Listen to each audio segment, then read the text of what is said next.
Welcome. This is where MAGA comes to talk. The big question that's going on right now is a simple question.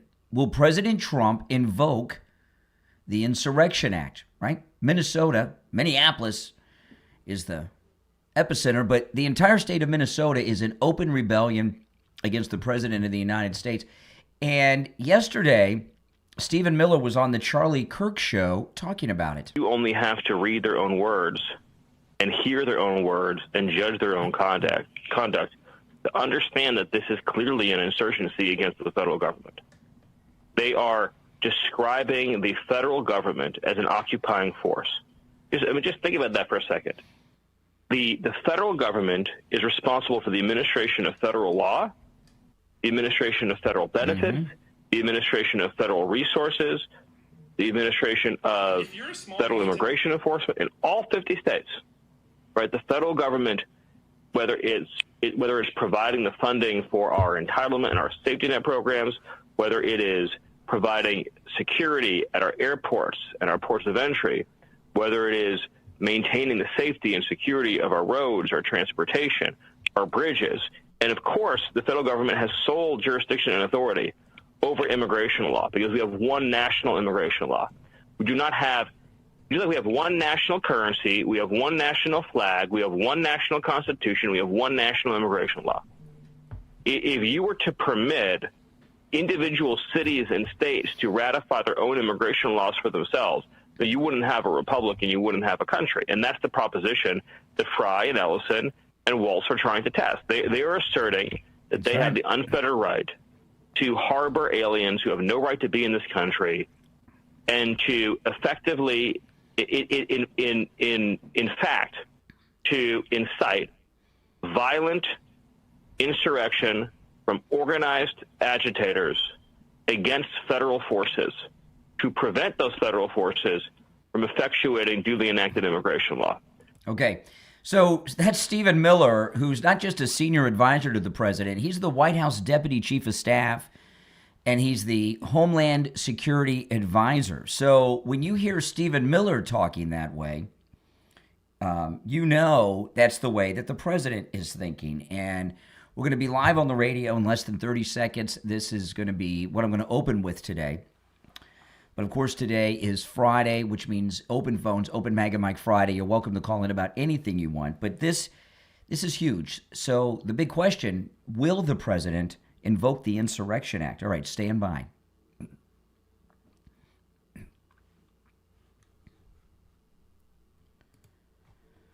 Well, welcome to the program, everyone. My name is Brian Craig. You are listening to the Steve Kane Radio Show, Florida's longest-running radio show. On the radio since 1977, celebrating 49 years on the radio. All right, we got a lot to cover today on this very freezing day in sunny South Florida. Holy smokes. I mean, they're not closed, but the schools should be closed with this weather. It's 40 degrees. 40 degrees outside. Oh my goodness. That is pretty cold. Pretty cold. All right, we got a lot to cover. I want to start, though, with what's going on at both the White House and in Minneapolis, Minnesota. We've been talking all week about how the state of Minnesota is in a state of open rebellion. It's basically the Confederate state of Minnesota right now. Things are amping up. The mayor of Minneapolis and the governor of Minnesota have lost their minds and are openly in press conferences and in speeches not just opposing the policy of the federal government, they're actively using their authority and forces underneath them to rebel against the federal government, right? Because ICE agents are federal agents sent there by the President of the United States. And there's been a lot of talk in the last day about the Insurrection Act. And the Insurrection Act, now if there's been a more recent example, let me know. But to my recollection, H.W. Bush, Bush 41, Bush 1, he invoked the Insurrection Act during the L.A. riots. Is that the last time? I believe that it was. What's going on is a very dangerous situation in Minnesota. It's a very dangerous situation. And all of this discussion that's been going on about whether or not the president's going to invoke the Insurrection Act, to me, it seems to me they're preparing the American people for the Insurrection Act because it's being talked about so much by very important people around the president. I want to play one clip. This is Stephen Miller, who went on the Charlie Kirk show. Now, you got to understand, Stephen Miller is one of the closest advisors to President Trump. He's the deputy chief of staff at the White House and Homeland Security advisor. So when you hear Stephen Miller talk about anything that's going on in the news, so far as White House policy or plans, you've got to assume that what Stephen Miller is saying is what the president's thinking because he's in the room in all the meetings. He's a senior advisor, deputy White House chief of staff, Homeland Security advisor. And what's going on at the White House, there's crossover with both the chief of staff and Homeland positions that he has. So let me share this. This is Stephen Miller on the Charlie Kirk show talking about what's going on. We have to read their own words and hear their own words and judge their own conduct to understand that this is clearly an insurgency against the federal government. They are describing the federal government as an occupying force. Just think about that for a second. The federal government is responsible for the administration of federal law, the administration of federal benefits, the administration of federal resources, the administration of federal immigration enforcement in all 50 states. Right? The federal government, whether it's providing the funding for our entitlement and our safety net programs, whether it is providing security at our airports and our ports of entry, whether it is maintaining the safety and security of our roads, our transportation, our bridges.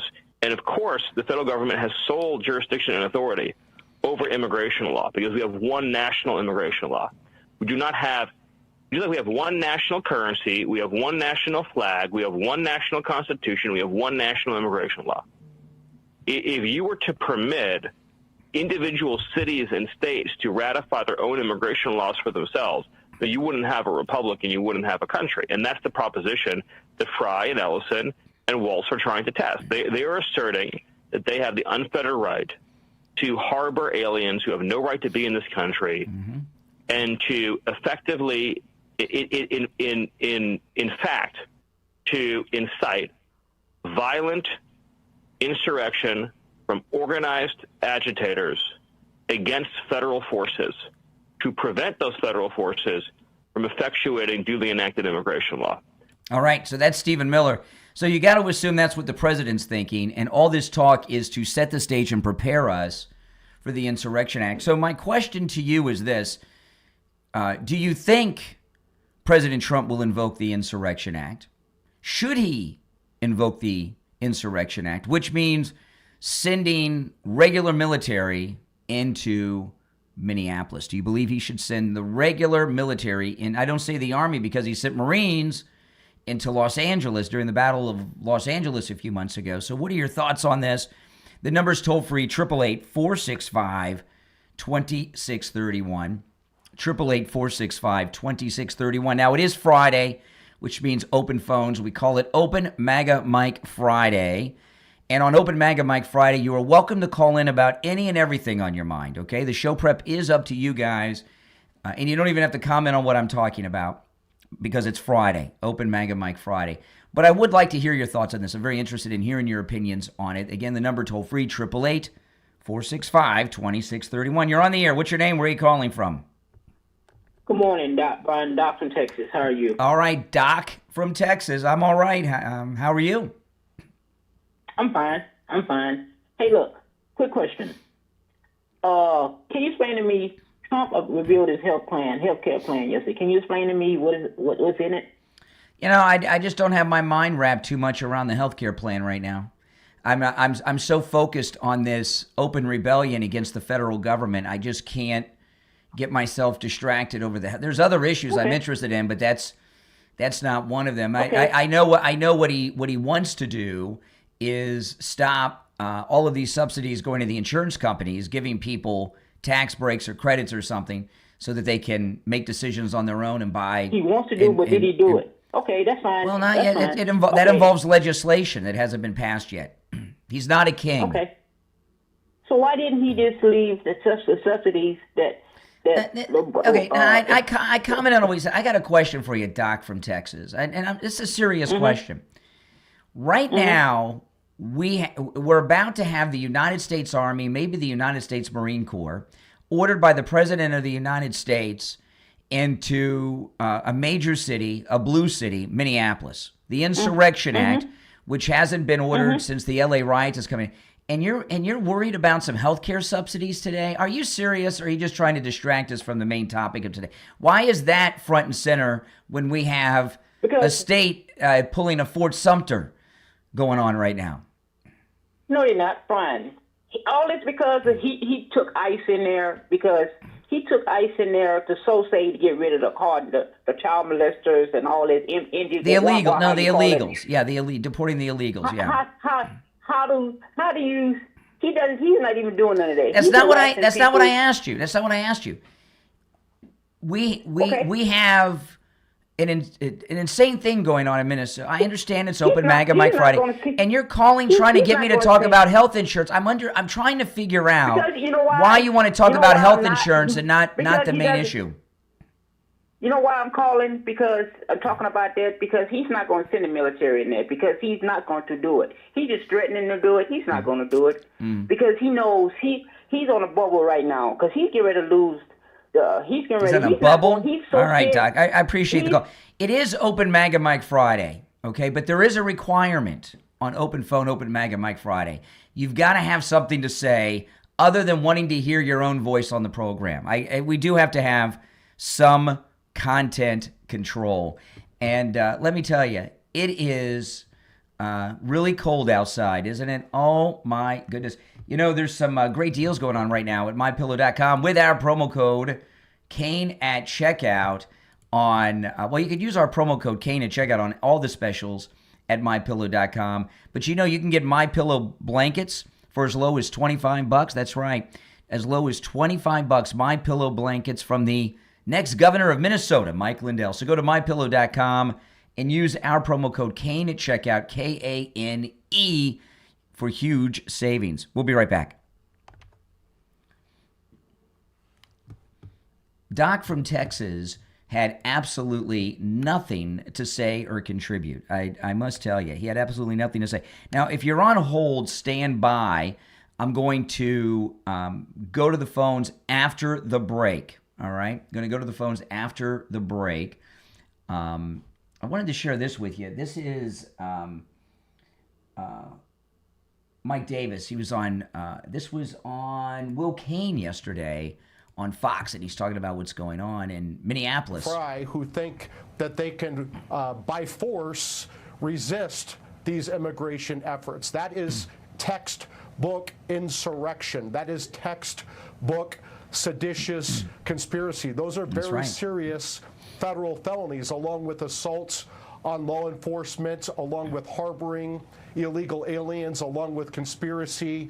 Generally, I would say to Governor Walz and Mayor Fry, you're playing a very deadly game here, and you could end up in federal prison if you do this. In addition, the president can and should invoke the Insurrection Act, which is passed by Congress to allow the president to federalize the Minnesota National Guard to assist federal law enforcement in executing federal immigration laws and to put down this insurrection. And in fact, it has led to bloodshed. 2 individuals emerged from an apartment last night, seemingly taking up Fry and Walz on their invitation and interfering in an ICE arrest, joining an assault against an ICE that's officer. A snow shovel but attack. I'm going to return to that question, Mike. Let's say President Trump does invoke the Insurrection Act. What then? How does that unfold in Minnesota?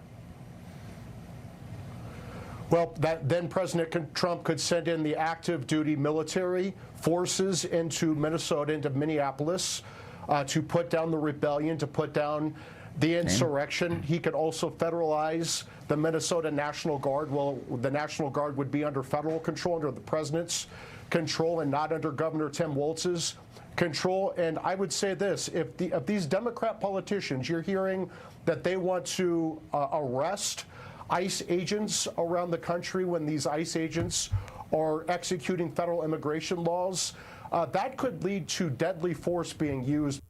Okay. So you see, there's everything that's coming out is really preparing the country for the idea of the Insurrection Act. All right, if you're on hold, stand by. We got about 25 seconds until we're back.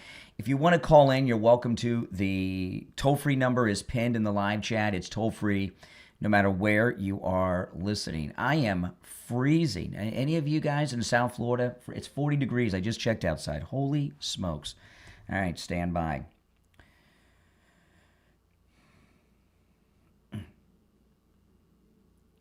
We're back. It's the Steve Kane Show. My name's Brian Craig. I just checked. It's still 40 degrees outside.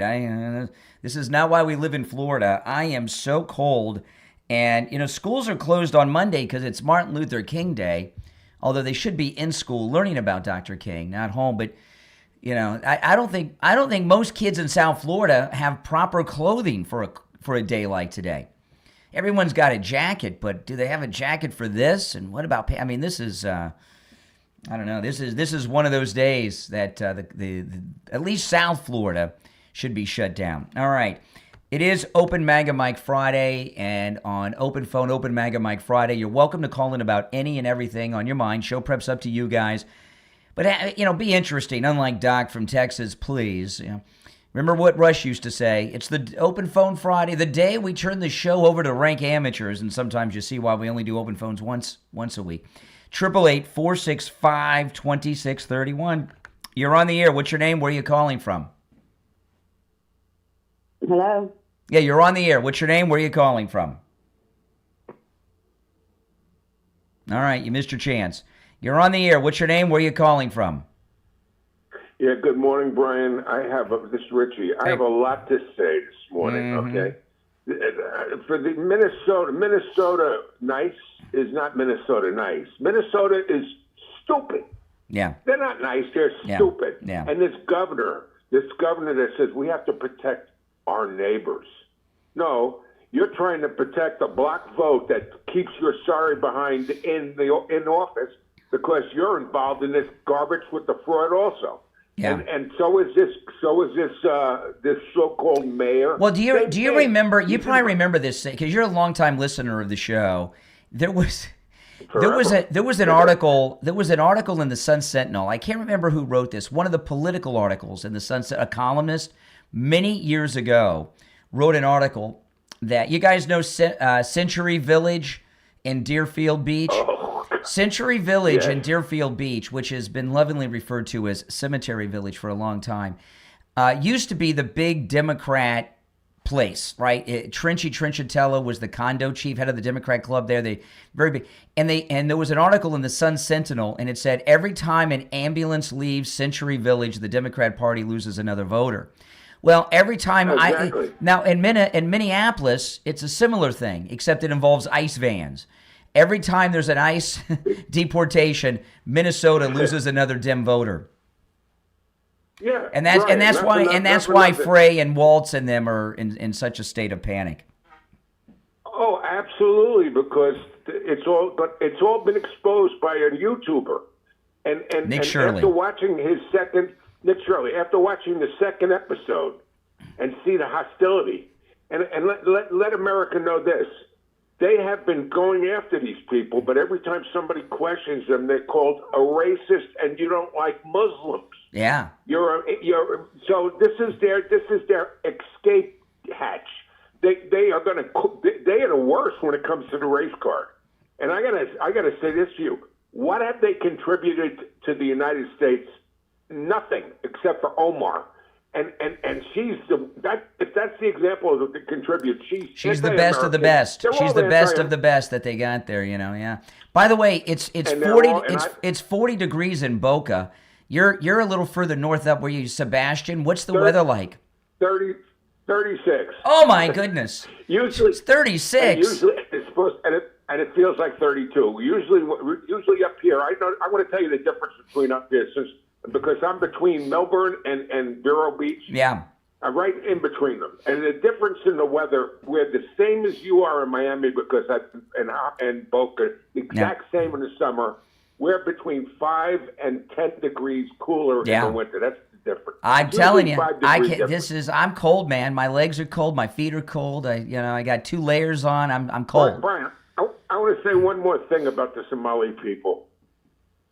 It's obvious to me, and people are going to call me a racist and crazy. There's so much incest that have gone on there. There's nobody telling me that they all look the same, and they all do. I mean, they all have the same traits. It's so obvious to me that the cousins are playing around with each other. And I'm saying this sincerely because their IQ levels are very low also. It's like 67. Well, listen, you're talking about how can you say their IQs are low? Look, they have multi-million-dollar Leering centers and such going on. I mean, they're millionaires. Yeah, I mean, yeah. Here you are getting by on you're getting by on a fixed income and I just do this and they've been in this country a very short time, limited education, and they're worth millions of dollars. How many hours do you work a day, including your research? Truthfully. If I told my wife kept track of how many hours I work, and that includes all my live streams and podcasting on average every week. Everything. If I told you guys, you would not believe me. It's so high, but I'm going to say it one time, and my wife keeps track, and I work an average. Now, this includes, my show prep, all the business end of things, my podcast, the radio show, all the production, and this is not an exaggeration, and I'm reluctant to say it because it's such a high number. I know live won't believe it, but 120 hours a week. It's obviously 100%. And you guys that follow me on YouTube, how often do you see me on YouTube? Yeah, you're up in the middle of the night. Yes, I know. If the phone goes off, you're on YouTube. Oh, you get the notifications. Yes, exactly. Yeah, I'm going to make this. I'm going to make this really short and sweet. But maybe you and I could just start a Leering Center in Minneapolis and just work a couple hours a week. I think we think alike. I was going to say, Brian, why don't we just open up a business like in your house and call it Senior Citizen Development for Alzheimer's? Yes. And don't do nothing but collect checks. Well, the state of Florida is not as stupid. No, I like this. I like this Leering Center model, right? Well, this Leering Center model up in Minneapolis. Everybody should have a Leering Center.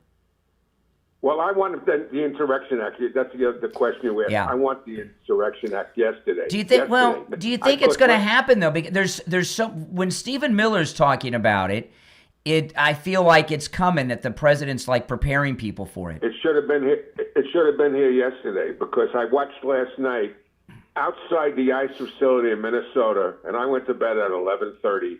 They went after this Rigby, who's a right-wing reporter, and his partner. They threatened to kill him again. They chased him down the street. These people are dangerous. They're radical. They're not normal. There's hundreds of them outside the ICE facility. It's gross, and it's got to stop. Yeah. And the only way it's going to stop, the next person that gets hurt, it's going to get worse. It is. It's getting all right. Appreciate the call, Richie. Take care. Keep warm. You're on the air. What's your name? Where are you calling from? This is Mike from Louisiana. Hey, Mike. Brian, I believe it was on one of the pre-shows earlier this week that I basically predicted this. I asked you the question, what if Trump invokes the Insurrection Act? I thought it was going to come, but I didn't think it was going to come this soon, right? I thought maybe April or May or something like that. But again, this falls into the whole thing about mess around and find out, right? Mm-hmm. They're finding out right now. Yes, they are. Indeed, they are finding out. You were right. You're a futurist. You predicted the future, Mike. And that's the thing is they think him invoking the Insurrection Act. The Democrats do. They think it's gonna benefit them, but I don't think it is. Absolutely. All right, Mike, I appreciate the call. Thanks so much. If you're on hold, hang in there. The number's toll-free, 888-465-2631, 888-465-2631. It's a toll-free call no matter where you are. It is open phones every Friday if you're new to the program. We call it Open MAGA Mike Friday. You can call in about anything and everything you want on Friday's show. Monday through Thursday, you got to talk about what we're talking about, although it's difficult. It's like herding cats most days. But Friday, the show prep is up to you all. You know, my father-in-law yesterday went over to Friendly Tire in Margate, got new tires on his car. You know, Friendly Tire in Margate, when I go over there, I see people from all walks of life. You know, I see people over there that have rust buckets. I don't know how they made it to Friendly Tire in Margate. And I see listeners over there that have Porsche Cayennes, okay, and vets and all kinds of things. It's amazing. Give Friendly Tire a call. You can get new tires out the door and on the road as low as $75 a tire. And when I say out the door and on the road, Friendly Tire doesn't charge you to balance the tire, mount the tire, or dispose of your old tires. He has all the name brands you know and love. And that as low as $75 a tire for new tires out the door and on the road, that's on common sizes on some of the most popular vehicles on the road. He also does tire repairs. He has thousands of used tires in stock as well, as low as $35 a tire out the door and on the road. Give Friendly Mike a call. He'll give you a quote right over the phone, 954-977-9445. 954-977-9445 for Friendly Tire in Margate. Back after this. Okay, we're clear. If you're on hold, hang in there. Okay, I want to take the calls on the air. You know, this is the bug-eye moments of this police chief in Minneapolis with the mayor. Watch this. And we're in a position right now where we have residents that are asking the very limited number of police officers that we have to fight ICE agents on the street, to stand by their neighbors. See the eyes of the police chief when he says this? And we're in a position right now where we have residents that are asking the very limited number of police officers that we have to fight ICE agents on the street, to stand by their neighbors. You know, the police chief, do you think that the police chief is looking for an exit strategy to get out of Dodge? I mean, this guy, I mean, you can see with his eyes, even in his liberal brain, the chief has gone over the line. If you're on hold, stand by. We're going to go to the phones when we get back, and we're going to be back in just a couple of minutes. I'm going to take a quick break, and when we get back, I'm going to go right back to the calls. If you want to call in, the number is pinned in the live chat. Tom Laporta here from Laporta Roofing. Happy New Year, health, wealth, and happiness, and may 2026 be your best year. The first quarter of each year is the slowest for roofing contractors across Florida due to the lack of rain, vacationers, and recuperating from the holiday spend. We have secured 2024 pricing on certain roofing materials with our suppliers for the first quarter only. So if you are planning on a new roof in 2026, take advantage of our first quarter low pricing now. These savings are significant, especially for multiple building HOA and condo associations. This covers shingles, tiles, and flat roof systems, so give me a call on my cell at 954-604-4602 or find us on the web at laportaroofing.com. That number again is 954-604-4602 or on the web at laportaroofing.com. On the line, we have Lewis. He had some issues with some taxes in past years, and he called Jamie Levac over at Swift Tax, and Jamie took good care of him. Lewis, welcome to the program. Oh, thank you. How are you doing today? Oh, I'm doing great. So tell me how Jamie from Swift Tax helped you on your taxes. I was having trouble with another company. I called Jamie, and the next day I brought my wife in there with all the paperwork, and he straightened all my back taxes out, and I'm actually getting money back now. Wow, this is pretty amazing. So this other company you went to told you owed the government money, and Jamie over at Swift Tax took a look and found out that not only did you not owe money, you're getting money back from the government? Yes, I got nice big checks coming soon. Do what Lewis did. Call Jamie Levac over at Swift Tax. 954-773-1587. 954-773-1587. All right, we're going to be back in 25 seconds. I'm going to go to the phones. And if you want to call in, please do. The number is 888-465-2631. 888-465-2631. It's pinned in the live chat. All right, here we go.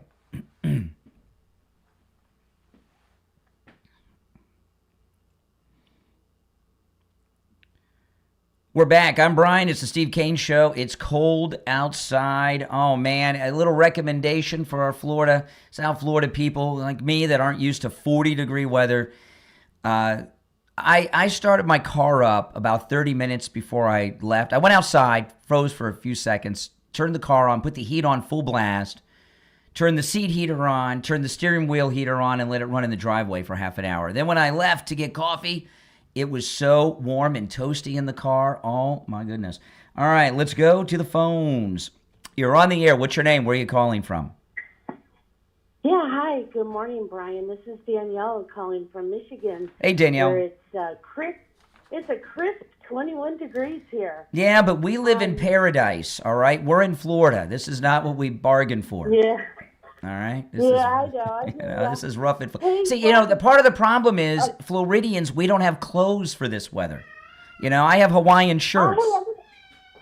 I'm going to send you down a parka. Okay. Well, it's going to be in the 80s over the weekend, so I won't need it. I don't know. Oh, good for you. Hey, in regards to what you're talking about, when Stephen Miller talks, he's the one person that I really listen to. Oh, yes. And my take, and Mike Davis, my take on the matter is, yes, I do believe that Trump will do the Insurrection Act. I think it's going to coincide with all the fraud that's going to be. Well, what do you think he's waiting on? Things are getting pretty heated. The people are getting shot, and ICE agents are being attacked with snow shovel people. There was one protester. They did arrest them, but they stole a rifle out of a federal vehicle the other day. It's getting pretty rough. I do believe that we're getting close. If you listen to Stephen Miller, he's laying it out. He's laying out everything that they're doing. Trump follows the law. He follows the Constitution. Yes. I think we're getting close. I feel that we're getting close. I know everyone's getting. I have relatives there. I mean, it's a scary situation, but I do feel it's coming. And I do feel that justice is coming. All right, Michigan. Well, I appreciate the call. You made some good points. Yeah, it does seem with the Stephen Miller interview on Charlie Kirk's show. By the way, wasn't that a smart idea that they keep the show the Charlie Kirk show like that? That's really what do they call it? Like in movies, it's called foreshadowing, right? They're setting the stage. You're on the air. What's your name? Where are you calling from? My name is Amadeo. I'm calling from Osprey, Florida.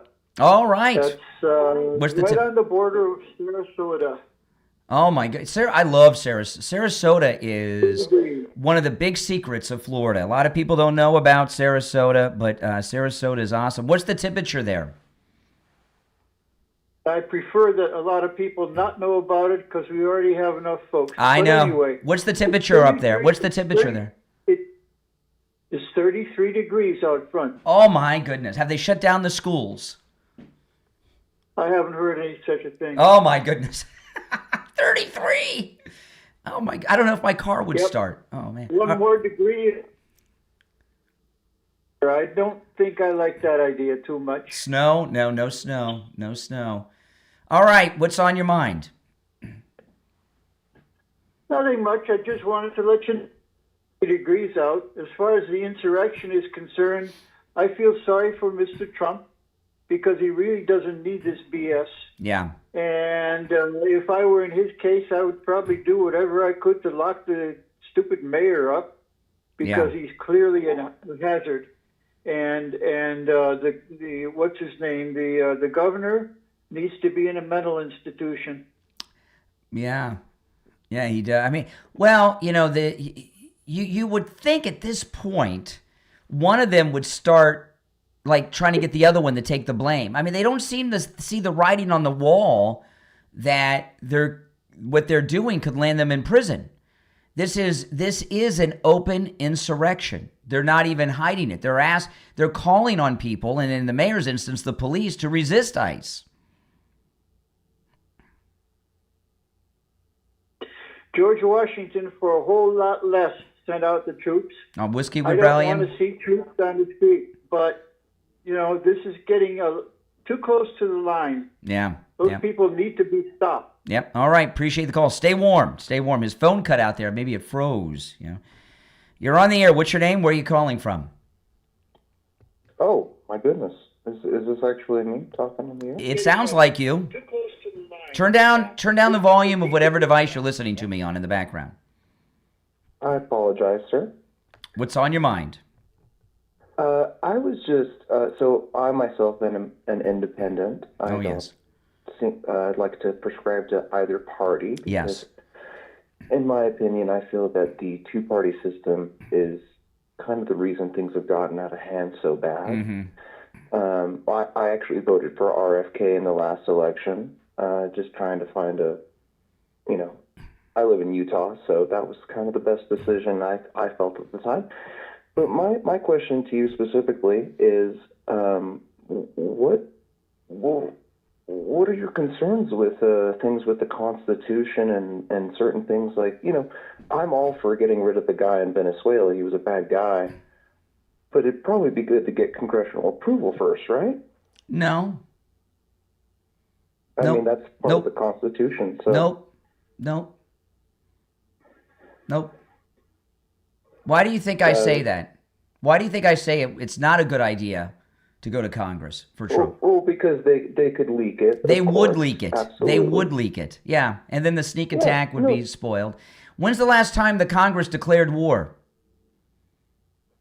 I mean, I don't know in the, Well, what do you think? When do you think? We've been in a lot of wars, the Gulf War, the Iraq War, Afghan War, War on Terror, Vietnam, Korea, Grenada. We invaded Panama. Mm-hmm. When do you think the last time Congress declared war was? You're a constitutional guy, so you must have some info. Well, I'm just speaking from what I... From ignorance? Yeah, it's obvious. Myself, you're speaking from ignorance. I agree. I'm going to agree with you.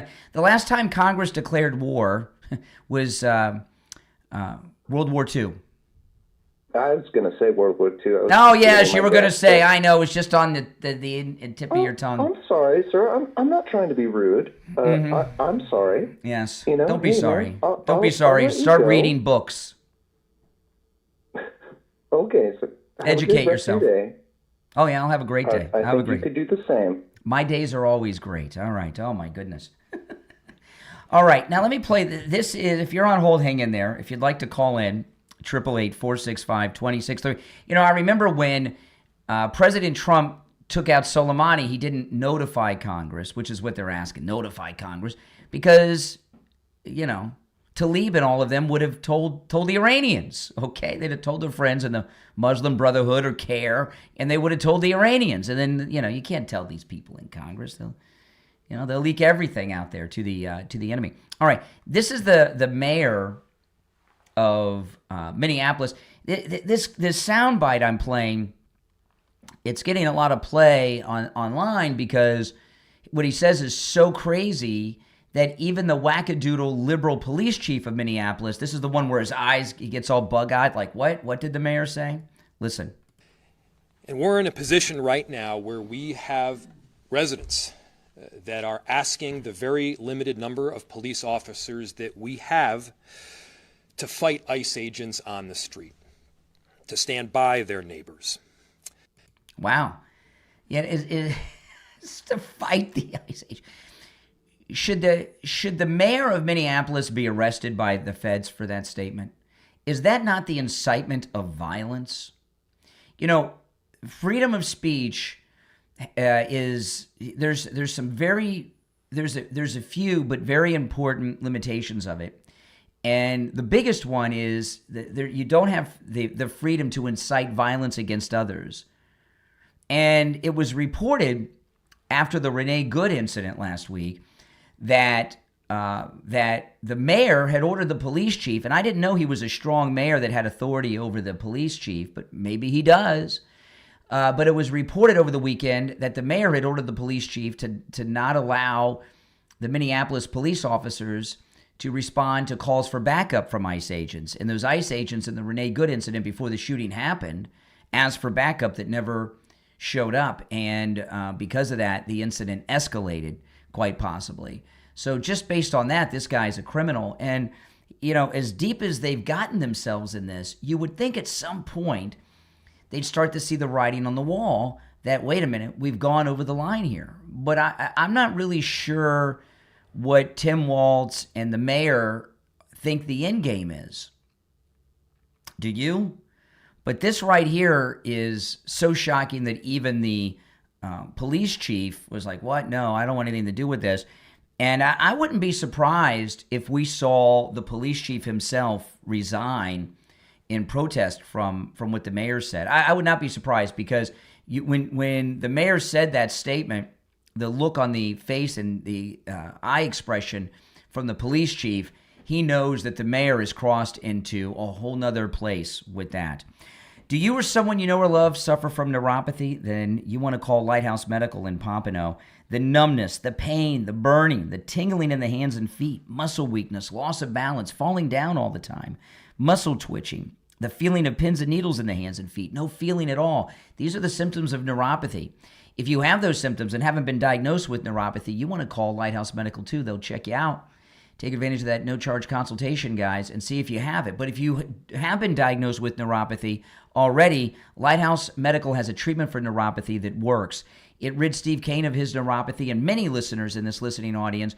And 3.5 years later, Steve Kane's neuropathy symptoms have not returned. Lighthouse Medical can help you no matter where you're located. They're located in Pompano, but if you can't make it in the office, that's okay. They can help you remotely. Give them a call. Make sure you tell them you heard about them on the Steve Kane Show so you can take advantage of the no-charge consultation. 754-222-6642. 754-222-6642. And online, lighthousemedicalcenter.com. We'll be right back. And we're in a position right now where we have residents that are asking the very limited number of police officers that we have to fight ICE agents on the street, to stand by their neighbors. So what do you guys think? Do you think the police chief is like, well, wait a minute, Mayor, you've gone too far, and he's thinking of is there an exit strategy for me? Is there a way for me to get out of this? Seems that way to me. This is Kevin Jennings with this lunatic host anchor on CNN yesterday. There are documented cases of American citizens being harassed by ICE, of non-citizens being stopped randomly simply based on maybe they have an accent, maybe they happen to be in a particular place like near an airport. How are they stopping people that have accents? How do they know inside the vehicle that they have an accent? For Uber. And at the very least, it raises questions about whether people's constitutional rights are being violated. And if that is the case, isn't it justified for Americans to be concerned about that? So, according to the reporting, there have been 170 American citizens who have been detained for some period of time during this period in which they have deported about 660,000 illegal aliens. That's about a 99.9997% success rate. If any other government agency got stuff that right that often, we'd be throwing them a ticker tape parade. He sounded very Herman Cain right there. He's so good, even the liberal panelists are laughing at her and on his side. That's pretty good, isn't it? Oh, my goodness. He's good. He is good. No getting around that. That is a good one. Oh, things are going well. I saw this story today. Let me see if I can find this real quick. I'm going to go over this later on the show, but I'll give you guys a little sneak preview that are watching online. This was in Minnesota. These ICE agents went in and had lunch at a Mexican restaurant, and they came out and they arrested the workers that had just made their meal and served them as illegals after they had lunch. You know, if you're an ICE agent, you do not want to go to a restaurant. You want to bring your own lunch. You know, if you were an ICE agent, would you be eating anything that anybody brought you in a restaurant? Heck, no. All right, we've got about a minute, and we'll be back. If you're on hold, stand by. I'm going to go to the phones when we get back. It is open phones today. You're welcome to call in about any and everything on your mind. The number is toll-free, 888-465-2631, 888-465-2631. Oh, hold on. There we go. 888-465-2631. Toll-free call. We got about 30 seconds or so, a little more than that, and we'll be back. So if you're on hold, stand by. Pretty good call so far today. Even that liberal guy out of Utah that didn't want to own up to being a liberal. Oh, man. I wish I had a fireplace. I had a fire over here. That'd be really nice. But I don't have a fireplace. I do know people in Florida with fireplaces. I do. All right, stand by.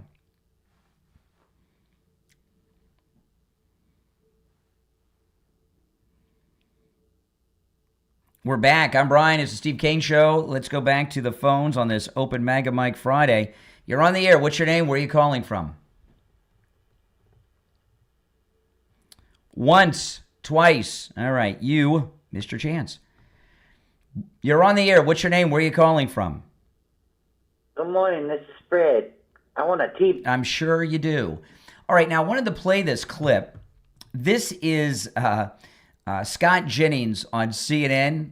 What is this anchorette's name? Is it Abby Phillips? There are documented cases of American citizens being harassed by ICE, of non-citizens being stopped randomly simply based on maybe they have an accent, maybe they happen to be in a particular place like near an airport working for Uber. And at the very least, it raises questions about whether people's constitutional rights are being violated. And if that is the case, isn't it justified for Americans to be concerned about that? So, according to the reporting, there have been 170 American citizens who have been detained for some period of time during this period in which they have deported about 660,000 illegal aliens. That's about a 99.9997% success rate. If any other government agency got stuff that right that often, we'd be throwing them a ticker tape parade. Oh, my goodness. I know, I'm all choked up with that one. You know, that one of the things she said, that's one of their big talking points, right? That they picked up Americans, and then he gives her that. But then she said something at the beginning that's equally as stupid. And I love how her own panel is laughing at her for her stupidity. But listen, there are documented cases of American citizens being harassed by ICE, of non-citizens being stopped randomly simply based on maybe they have an accent, maybe. Well, how are they stopping people in their cars if they have accents? How do they know they got an accent in there? But, you know, what he pointed out there was beautiful, that, you know, that it's such a small percentage, but that's how the liberals operate. All right, those of you who want to hold, hang in there. The number is toll-free, 888-465-2631, 888-465-2631. And again, it's a toll-free call no matter where you are. This story here just cracked me up. ICE, look at this. This is in Mediaite, which is pretty left-wing. ICE agents arrest workers from Mexican restaurant where they just ate. And this would, you know, I got to tell you, if I were an ICE agent, the last thing I would do would be to go in a restaurant and order a meal. I mean, how could you trust it? You know, I guess if you didn't have your gear on, but you could tell who the cops are. You know, I would bring my own lunch myself. But listen to this. ICE agents ate at a Mexican restaurant in Minnesota on Wednesday before arresting 3 of its employees who had just closed up for the evening. The arrest happened in Wilmer, Minnesota, which is about 2 hours from Minneapolis, where ICE and Border Patrol have ramped up activities. An eyewitness who declined to give a name for fear of retribution, by the state government or the activist, told the Minnesota Star-Tribune that 4 ICE agents sat in a booth for a meal a little before 3 p.m. Staff at the restaurant were frightened. What are you frightened for? I mean, if I'm in a restaurant and there's cops there, I don't get nervous, but, I'm not doing anything illegal. I'm not wanted. Staff at the restaurant were frightened, said the eyewitness, who shared pictures from the restaurant as well as video of the arrest. The arrest happened around 8:30 p.m. near a Lutheran church and Wilmer Middle School as agents followed the workers after they closed up for the night. A handful of bystanders blew whistles and shouted at agents as they detained the people. Would your mama be proud of you right now, they yelled at the ICE agents. Oh, my goodness. So they waited till after they had their meal to arrest them. I wonder if they left a tip. And if they did, how much of a tip? Because they knew they were going to arrest them. So did the ICE agents leave a tip so that they wouldn't tip off the illegals that they were going to arrest them? Or did they say, hey, we're going to arrest them in a few minutes and not leave them a tip? I don't know. It's a good question. I'd like to know. No word on that from the Star Tribune. You're on the air. What's your name? Where are you calling from? You're on the air. Once, twice. Okay. There you go. All right. Now, the rest of you on hold, hang in there. I want to do just a little bit of a recap before I move on to some more things. To me, it looks like we are going to get a Insurrection Act signed by the president at some point. There's too much discussion going on about it. They wouldn't be talking about it so much if they weren't going to do it. And what they like to do in the government a lot of times is they like to prepare you, right? So if they prepare you, when it happens, it's like no big deal. If they talk about it enough, it's almost as if it had happened. So things that are controversial, if you talk about it for a week and everybody's like, well, it's almost like it's happened, when they actually do it, it's not as big of a deal. And that's one of the reasons I think they're talking so much about it. But I opened the show with this. I want to play it again for people that are just tuning in. This is the Deputy White House Chief of Staff, Homeland Security Advisor, and Senior Advisor to the President, Stephen Miller, on the Charlie Kirk Show yesterday. You only have to read their own words and hear their own words and judge their own conduct to understand that this is clearly an insurgency against the federal government. They are describing the federal government as an occupying force. Just think about that for a second. The federal government is responsible for the administration of federal law, the administration of federal benefits, the administration of federal resources, the administration of federal immigration enforcement in all 50 states. Right? The federal government, whether it's providing the funding for our entitlement and our safety net programs, whether it is providing security at our airports and our ports of entry, whether it is maintaining the safety and security of our roads, our transportation, our bridges. And of course, the federal government has sole jurisdiction and authority over immigration law because we have one national immigration law.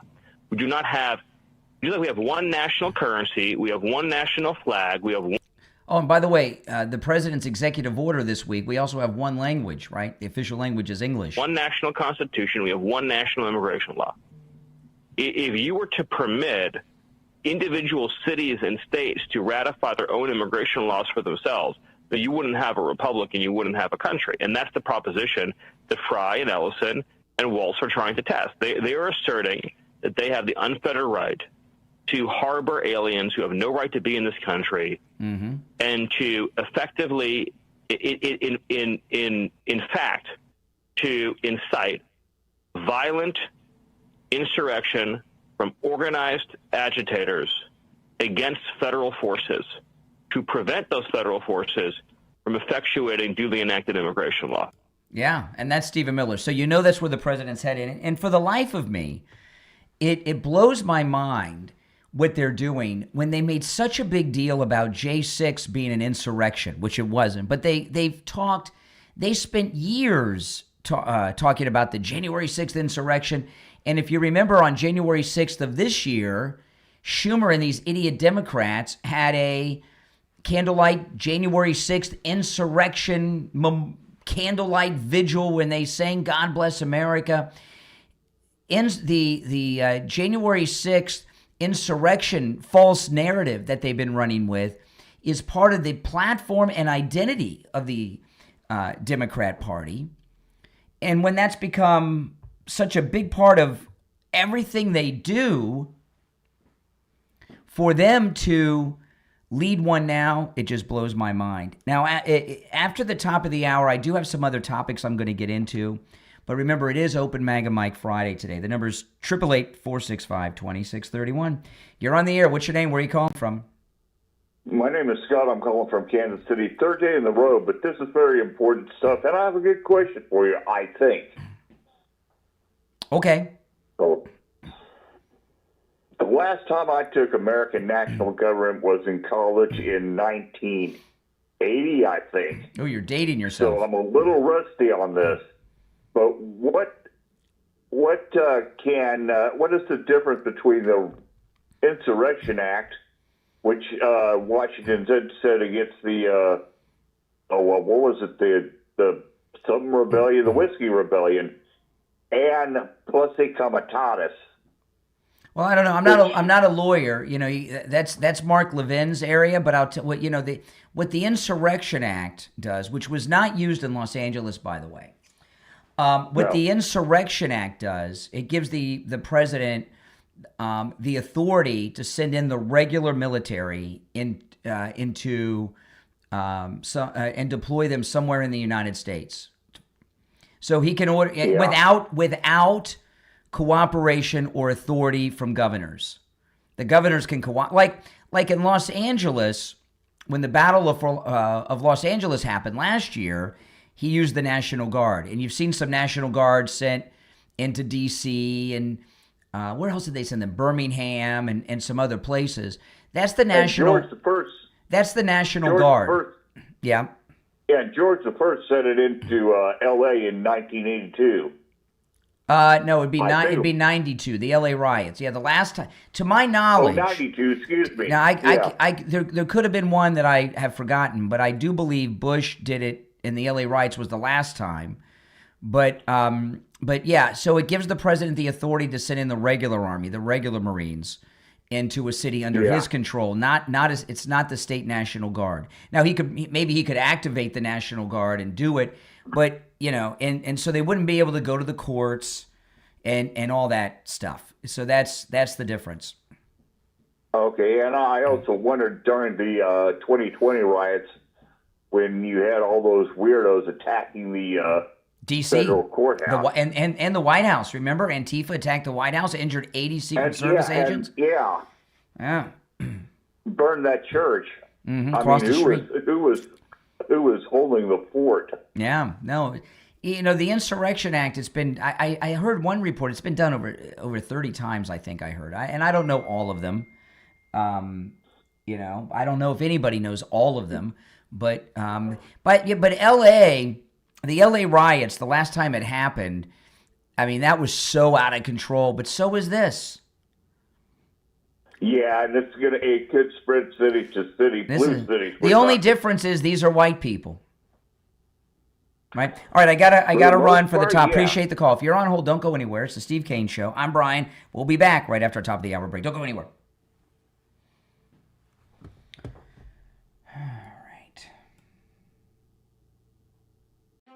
What if the screams you hear at night aren't animals, but people? Just miles outside Albuquerque, New Mexico, there's a forgotten valley where no one pays attention anymore. And that's where everything goes wrong. In Valley of Death, Zombie Trailer Park. Available on Amazon, author William Bebb takes you to a remote trailer park filled with outcasts, criminals, a World War II veteran, and neighbors who just wanted to be left alone until the dead stop staying dead. After a deadly industrial accident, one man comes back hungry, and the valley becomes home to the depraved, the noble, the innocent, and the walking dead. When the least dangerous thing you encounter is an angry rattlesnake, you know you've made a wrong turn. Valley of Death Zombie Trailer Park is a gritty, darkly original zombie story that proves monsters don't always live far from home. Order your copy right now on Amazon in Kindle, paperback, and audiobook. Valley of Death Zombie Trailer Park from author William Bebb. If you love making pizza at home, you already know the secret is the dough. But keeping dough balls perfectly shaped, properly fermented, and organized in your fridge, that's the hard part. Not anymore, thanks to KevJess silicone dough proofing boxes. KevJess gives every dough ball its own individual container, so nothing sticks together, nothing dries out, and every ball stays perfectly round. The tight-fitting lid locks in the right humidity, making 24 to 72-hour cold fermentation easy and consistent. Made from food-grade silicone, KevJess containers are reusable, easy to clean, and designed to save fridge space compared to bulky proofing trays. They're stable, reinforced, and perfect for home pizza makers using pizza ovens or anyone serious about great dough. Better fermentation, better shape, better pizza. Upgrade your dough process with KevJess silicone dough proofing boxes. Online at kevjess.com. That's KEVJES. They make great gifts too. Order yours right now and start baking pizza like it was meant to be made. KevJess.com. All right, we're back. Okay, we're still in radio break. If you're on hold, stand by. We have, let's see, about 90 seconds and we'll be back.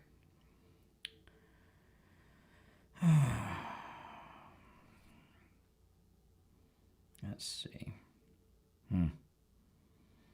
All right.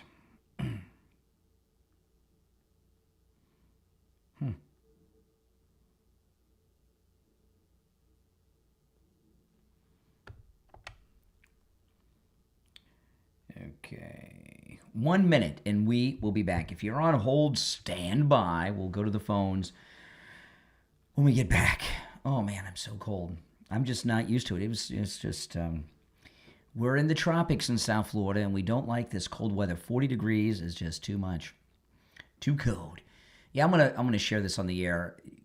She did a great job, Caroline Levitt, of just humiliating this left-wing fake news reporter, and it was glorious. So I'll get into that. I'll take a call or two, and then I'll share that, and then we'll get into some other things.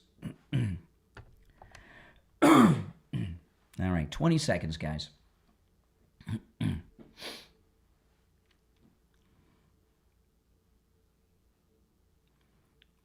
10.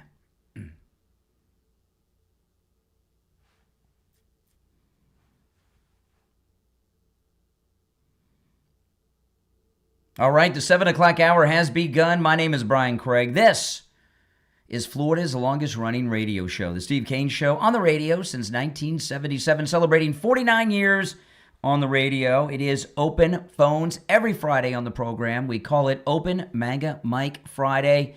And on Open MAGA Mike Friday, you can call in about any and everything on your mind. The show prep's up to you guys. Let's go. You're on the air. What's your name? Where are you calling from?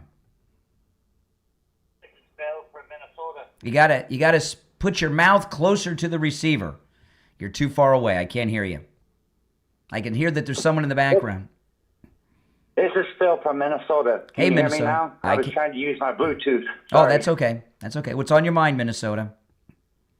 Yeah, there's a lot of crazy crap going on up here. I tell you, I'm an Uber driver. I'm semi-retired. Mm-hmm. I'm an Uber driver in my semi-retired time, and I've driven around a couple of the ICE agents when they've flown in. Oh, really? And I feel for them. They're really good people. I can't stand people giving them the. You know, when you say they're ICE agents, what do they have their badges and gear? I mean, how do you know?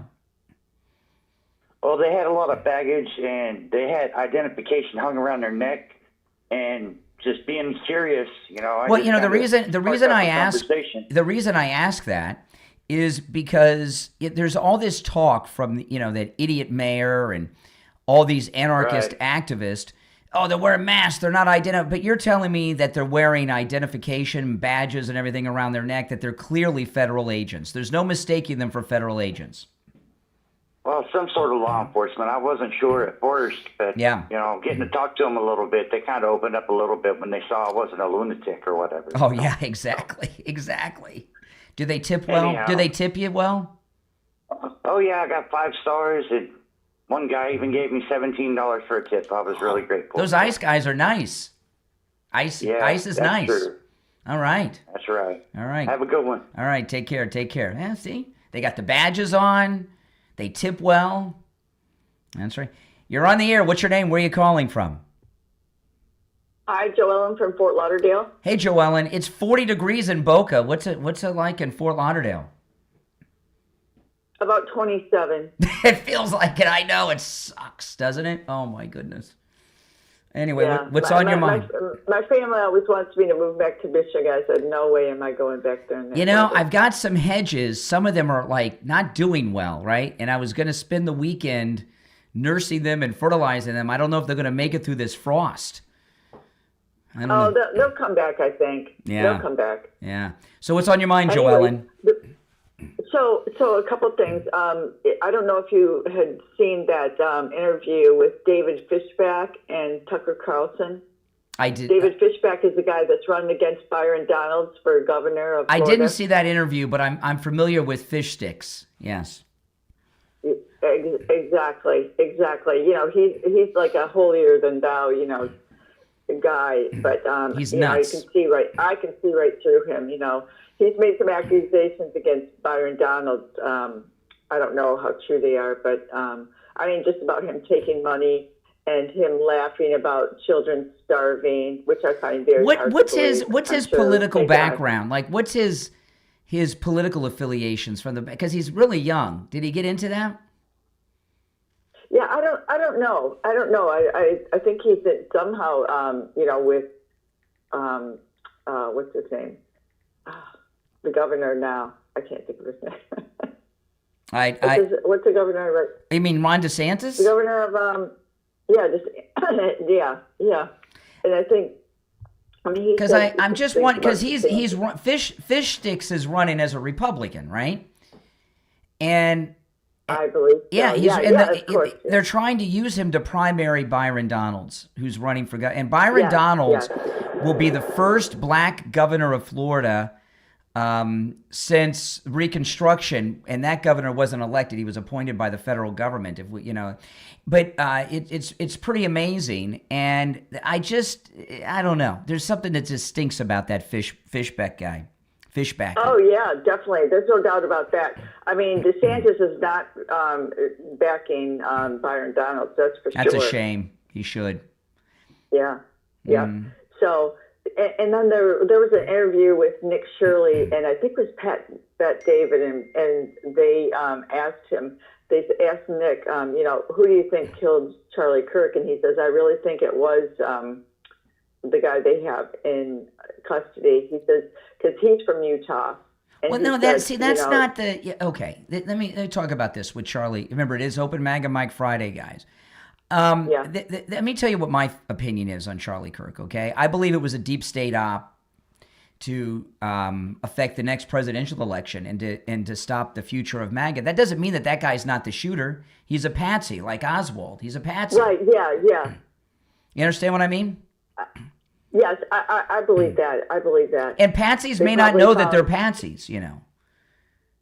Right, and they said that he said that their family, both his family, the shooter's family, and his boyfriend's family have moved out of there, out of that state. Yeah, and so far as his parents being MAGA, you know, first off, obviously the guy's got some issues with his family.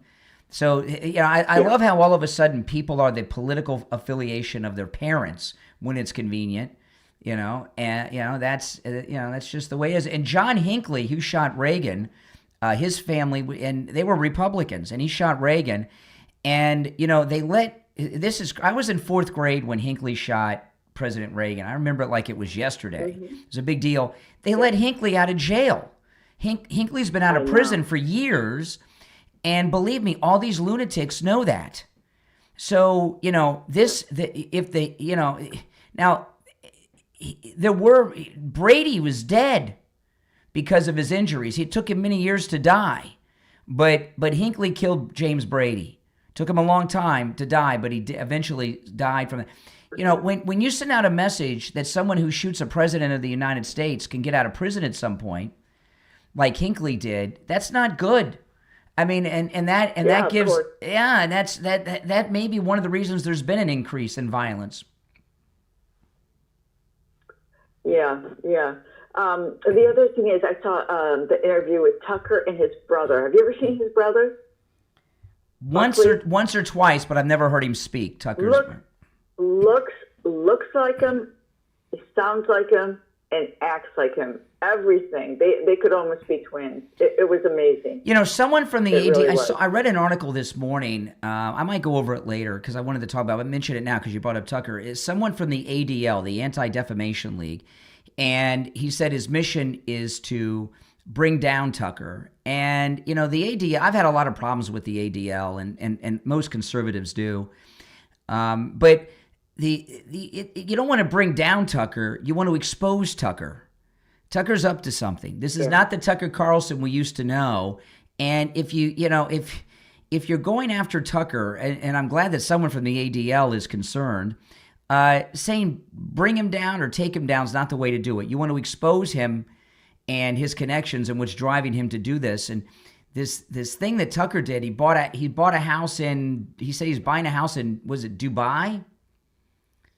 You know, a week or two ago. Yeah, what the heck was that all about? Or was it Qatar? Was it Qatar or Dubai? Same thing to me. I think it was Qatar, wasn't it? Qatar, yeah, Qatar. Who does that? Well, there's a lot of people are starting to move like to Portugal, other countries because it's more affordable. Yeah, but they don't have Sharia law in Portugal. They don't have Sharia law in Portugal. Yeah. In Qatar, they do. Yeah. Yeah. Well, we're supposedly, we're they're allies of ours. So Saudi Arabia. Yeah. Yeah. Yep. Portugal's not the same as Qatar or Saudi Arabia. Yeah. No, it's not the same. All right, appreciate the call, Joel, and keep warm. Okay. All right. By the way, it's not really in the 20s in Fort Lauderdale, like she said. It's around what it is here. She's All right. You're on the air. What's your name? Where are you calling from? Good morning, Conservative Doug. Oh, hey, Doug.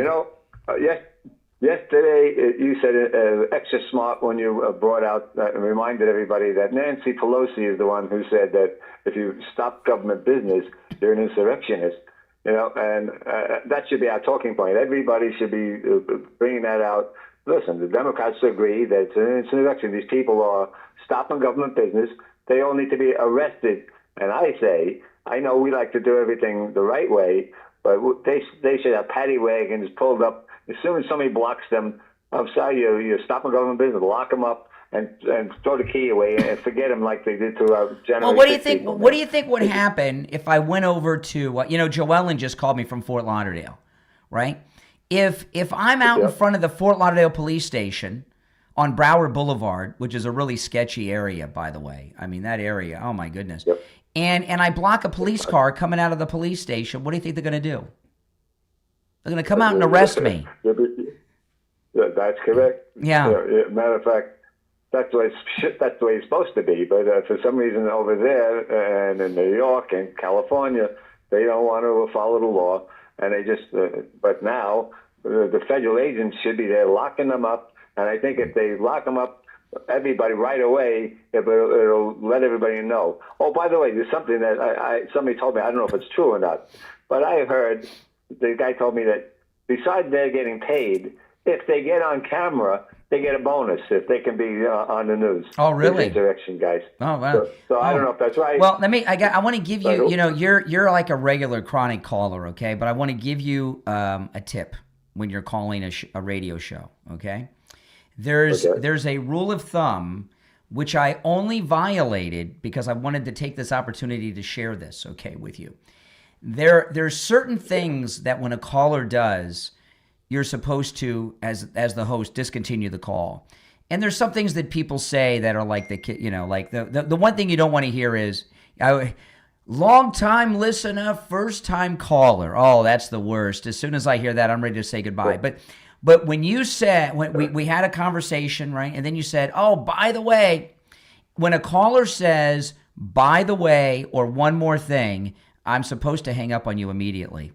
That's kind of like an unwritten rule in the rule of radio talk show host. Yes. Yeah. That's like when, oh yeah, that's a big one. That's a big one. I only continued so I could tell you that because people don't know. There's an unwritten. It's in the Steve Kane manual on hosting radio talk shows. Yeah, it's a big one. In fact, my finger was heading to the button to hang up on you when you said it, but I thought, let me take the opportunity. All right, Doug, take care. I'll do it now, though. All right, if you're on hold, stand by. Oh, it's free. It's 40 degrees at my house. Richie says it's in the 30s. I got a call from a guy right outside Sarasota, Florida. It's in the, did he say in the 20s? Holy smokes. Listen, join us in March on our incredible 10th annual MAGA cruise on the Celebrity Beyond. Oh, man, we're going to be in the warm weather. We're heading to San Juan, Puerto Rico. We're going to Puerto Plata in the Dominican Republic, and we're going to the British Virgin Islands. You're all invited. Steve Kane and I do this every year. This is our biggest group yet. Join us on our 10th annual MAGA cruise. Call Ian at Cruise and Travel Depot, 561-244-5779. 561-244-5779. We'll be right back. Oh, yeah, that's a big one. You're not supposed to say that. I'm going to play this when we get back on the radio. I'm going to play it for you now. Did you guys see this? Caroline Levitt just cleaned this guy's clock, this fake news reporter. He's from The Hill. Watch this. Everything correctly. 32 people died in ICE custody last year. 170 U.S. citizens were detained by ICE. And Renee Good was shot in the head and killed by an ICE agent.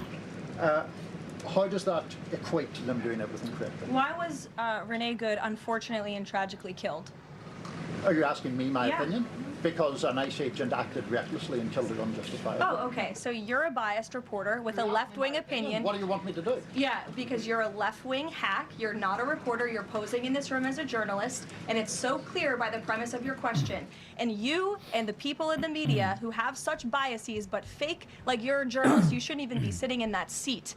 But you're pretending like you're a journalist, but you're a left-wing activist. And the question that you just raised and your answer proves your bias. You should be reporting on the facts. You should be reporting on the cases. Do you have the numbers of how many American citizens were killed at the hands of illegal aliens who ICE is trying to remove from this country? I bet you don't. I bet you didn't even read up on those stories. I bet you never even read about Laken Riley or Jocelyn Nungray or all of the innocent Americans who were killed at the hands of illegal aliens in this country. And the brave men and women of ICE are doing everything in their power to remove those heinous individuals and make our communities safer. And shame on people like you in the media who have a crooked view and have a biased view and pretend like you're a real honest journalist. Wow. I mean, I wonder if President Trump gave her one of those medals from his right desk drawer that he gives people sometimes in the Oval Office for that, because that was pretty amazing, don't you think? If you're on hold, hang in there. Oh, man, I thought that was absolutely beautiful, don't you? Oh, man, I'd like to see that happen every day. Tom Laporta here from Laporta Roofing. Happy New Year, health, wealth, and happiness, and may 2026 be your best year. The first quarter of each year is the slowest for roofing contractors across Florida due to the lack of rain, vacationers, and recuperating from the holiday spend. We have secured 2024 pricing on certain roofing materials with our suppliers for the first quarter only. So if you are planning on a new roof in 2026, take advantage of our first quarter low pricing now. These savings are significant, especially for multiple building HOA and condo associations. This covers shingles, tiles, and flat roof systems, so give me a call on my cell at 954-604-4602 or find us on the web at laportaroofing.com. That number again is 954-604-4602 or on the web at laportaroofing.com. All right, we'll be back in 45 seconds. We're still in radio station break.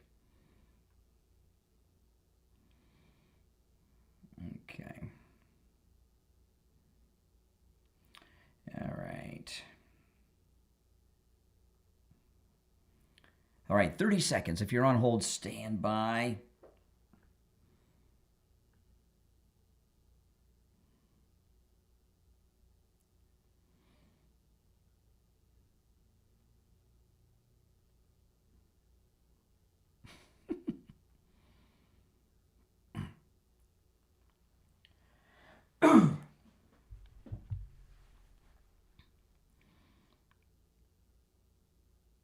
We're back. I'm Brian. It's the Steve Kane Show. All right, it is Open MAGA Mike Friday. Any and everything on your mind is fair game on Friday's show.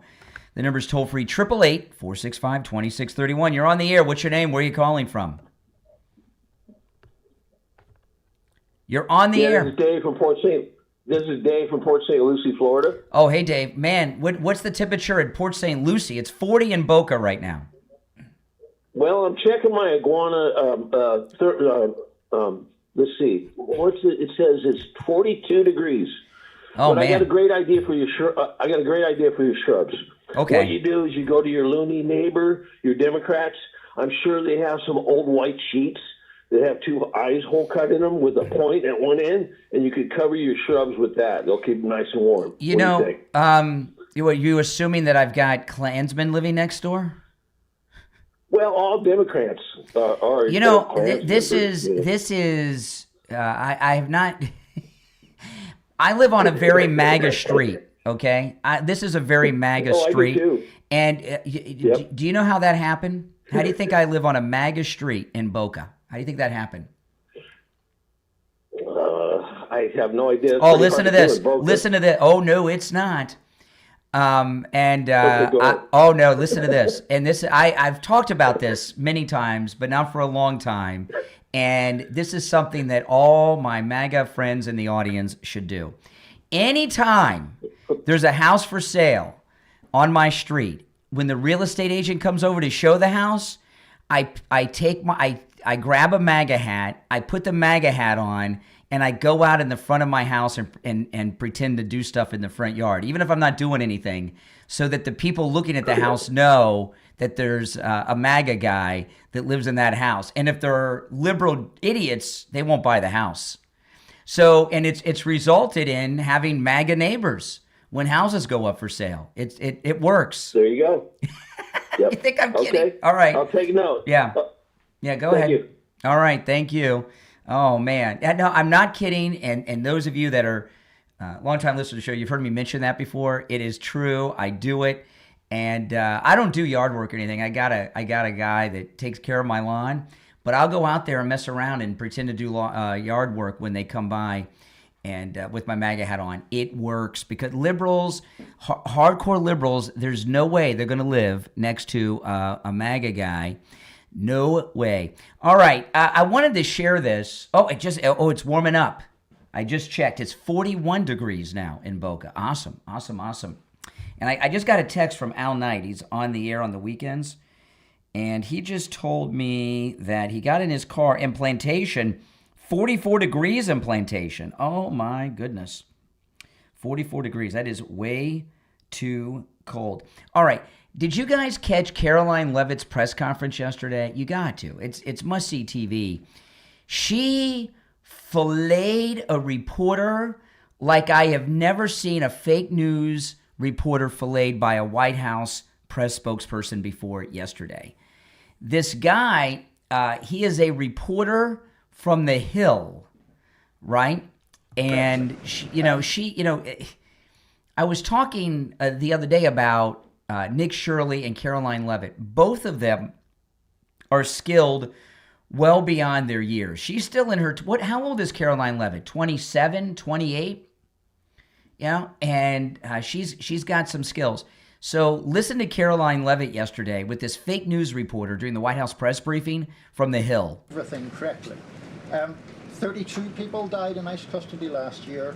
170 U.S. citizens were detained by ICE. And Renee Good was shot in the head and killed by an ICE agent. How does that equate to them doing everything correctly? Why was Renee Good unfortunately and tragically killed? Are you asking me my opinion?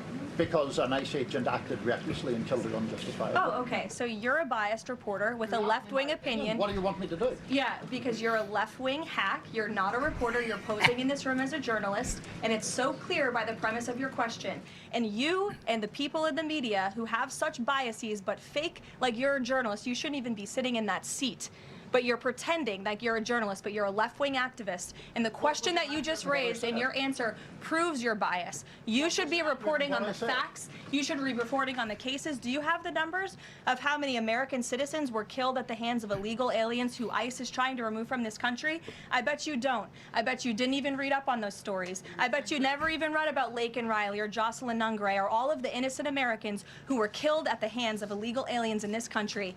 And the brave men and women of ICE are doing everything in their power to remove those heinous individuals and make our communities safer. And shame on people like you in the media who have a crooked view and have a biased view and pretend like you're a real honest journalist. Wow. She cleaned that redcoat's clock with his British accent and fancy questions with his opinions. And you could see it in his face. He's humiliated. And she's really good. And now I know why she's married to a man 30 years older than her. Mentally, she's so far beyond any guy in his 20s. I mean, that was great. And I was wondering, do you think President Trump gave Caroline Leavitt one of those medals from his desk yesterday? You know he saw that. She should get that presidential medal for that. That was really good. She cleaned that guy's clock. That was beautiful. And this thing about the opinion, I remember, I'm not going to get into the details of it because I don't want to get sidetracked on the show, but years ago, do any of you longtime listeners remember when Steve Kane had that incident at Deerfield Beach High School? Oh boy. Steve was a guest speaker at Deerfield Beach High School, which is a majority-minority school. That's liberal speak for a majority black high school. And he used a very controversial word while speaking to the students in a classroom. You can look it up. I'm not going to get into it. But it made national news. And Steve was interviewed. I remember he was getting interviewed on CNN and all these things. And even in the local news, he was all over the local news. And there was a guy who came to interview him from Channel 10, WPLG Channel 10, came to the studio. This is when we had our studio in Coral Springs. And the reporter is black, and he's interviewing Steve. And Steve asked him what he thought about the story. He's like, "What do you think about this thing that happened?" And the reporter said, "I'm a reporter. I don't have opinions."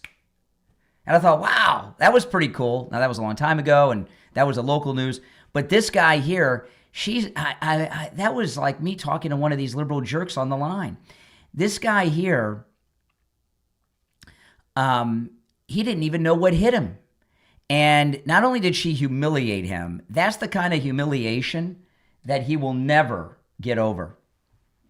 He will never get over that. And to be humiliated when The Hill, I do read The Hill. They cover all the political news. But that, like everything else up there, they're left-wing and bias. And it's The Hill that this guy's on. It's one of the few news publications that I have the notifications on my phone, and I do get notifications from them all the time with something big that happens, And I only have the notification on for the headline. I don't really care for their reporting, but they do cover the big stories as they happen, so I cover it. But for this guy The Hill is kind of a snooty publication. So for him to be from The Hill, he's like an upper crust snob. It's like the PBS kind of level. And to be humiliated by a girl who's not even 30 years old. This guy was 30 years old before she was born. He's not feeling good today. Let me tell you about the Sloman's Home Security free offer. I got to look outside the camera and see if there's any dead iguanas lying in the front yard. That's the only thing about the cold that we like here in South Florida. It rids us of a whole bunch of iguanas. Sloman's Home Security is offering a free home security system with free professional installation and 24/7 central station monitoring. You get all that for just $24.95 a month for 5 years. What a great deal. Your Sloman's Home Security system includes a touchscreen keypad, 3 door or window sensors, a motion detector, notifications, and remote keypad access. Give them a call no matter where you're located, 833-283-5050. 833-283-5050. Back after this. Oh, yeah. That was good. That was one of the best. clock cleanings I've ever seen in that White House press briefing room. She did such a good job. Oh, man. And the guy just fell for it. How did he fall for it like that? Oh, yeah, I got something good I'm gonna share after the break. If you're on hold, stand by. We'll go to the calls after the break. All right, and if you want to call in, the number's toll free. It's pinned in the live chat.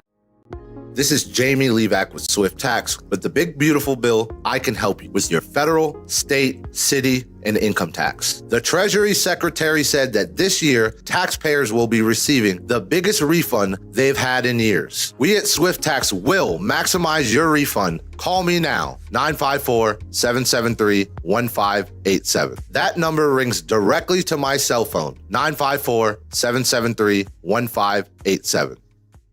All right, stand by. Let me look at the clock here. When we're going to be back. Okay, we're going to be back in less than 2 minutes. So let me check a couple things. Hold on, guys. Hold on.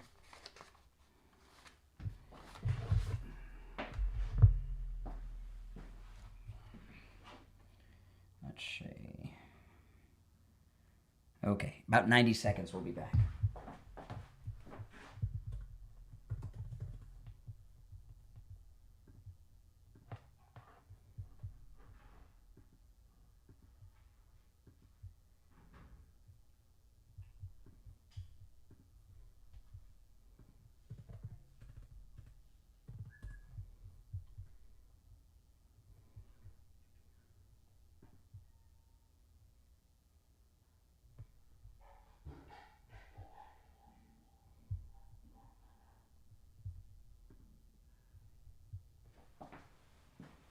Okay, less than a minute. We'll be back, guys.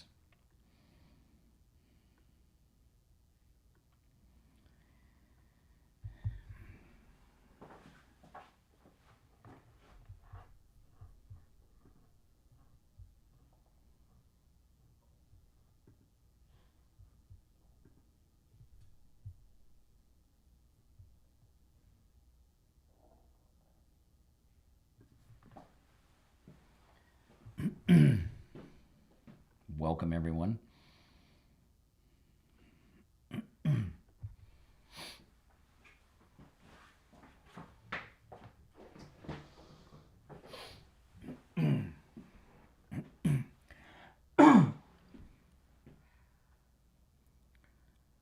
Welcome back. I'm Brian. It's the Steve Kane Show.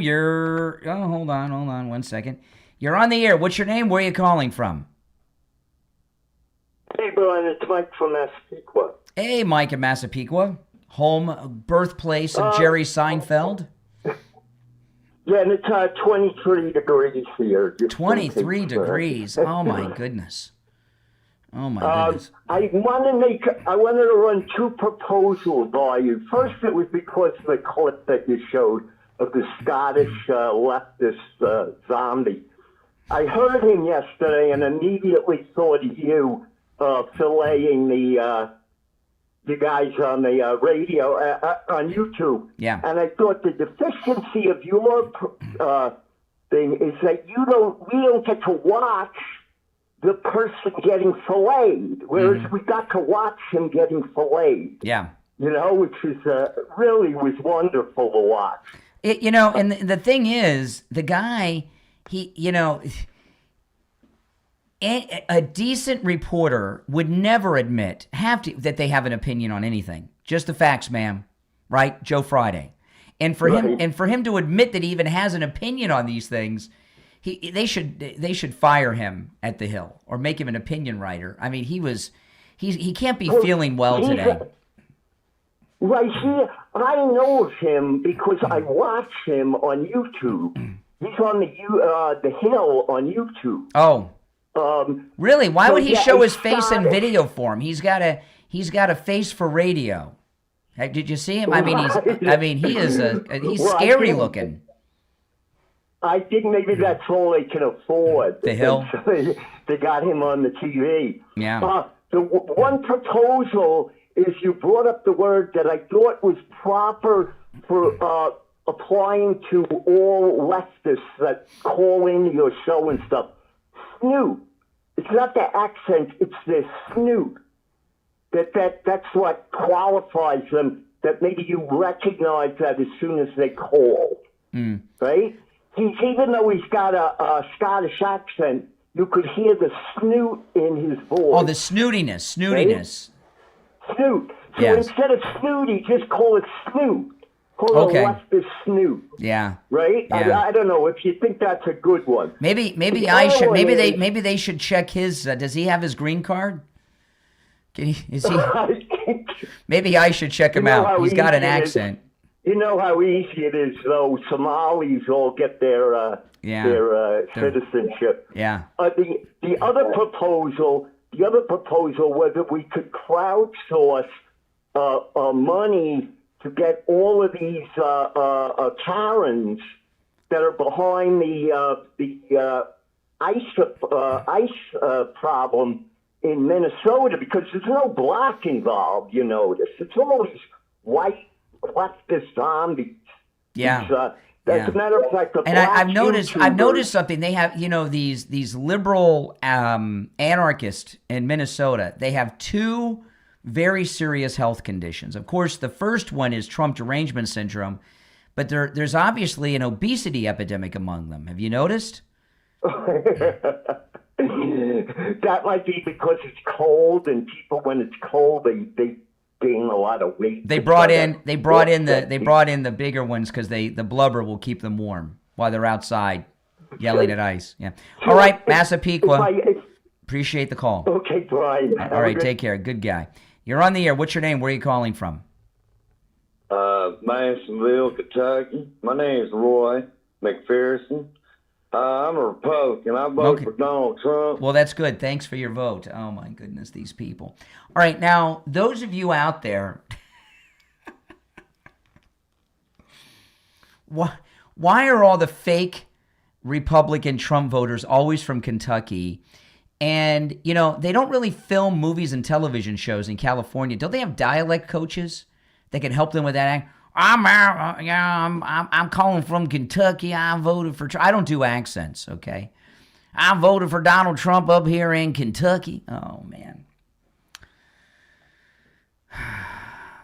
Always Kentucky. The seminar callers from Kentucky with these, I don't want to say hillbilly accents, because J.D. Vance is a hillbilly and he doesn't have, he doesn't sound like that, right? But Hillbilly Elegy. Get the book. Get the audiobook, by the way. I bought I bought J.D. Vance's book. I started to read it. Then I got the audiobook. It's very good. It's, I just listened to it. It took me a couple days. And also, the movie used to be on Netflix, Hillbilly Elegy. Ron Howard directed the movie about J.D. Vance. I don't know if it's still on Netflix. They might suppress that film and not let it be released so people can't see what a great guy he is. But the seminar callers are always claiming to be from Kentucky. They don't claim to be from anywhere else but Kentucky. And they have these, I'll say hillbilly accents, although J.D. Vance has a hillbilly. He's a hillbilly, so does J.D. Vance have a hillbilly accent? Certainly so. He's hillbilly, right? He says so, named the book. But when you hear the seminar callers say they're from Kentucky and they have these ridiculous fake accents, which is not even a Kentucky accent. They're trying to do a Southern accent. And the Kentucky accent, the few people you hear with it, it doesn't sound like that. Being originally from Ohio, I've been through and spent time in Kentucky. So, they border Ohio, just south of the other side of the Ohio River. It really shows you what the Democrat Party think of us in the MAGA movement, right? They think we're all a bunch of hicks and talk like that, married to your cousins and all this stuff. It shows how they think that we are. Mm-hmm. All right, you're on the air. What's your name? Where are you calling from?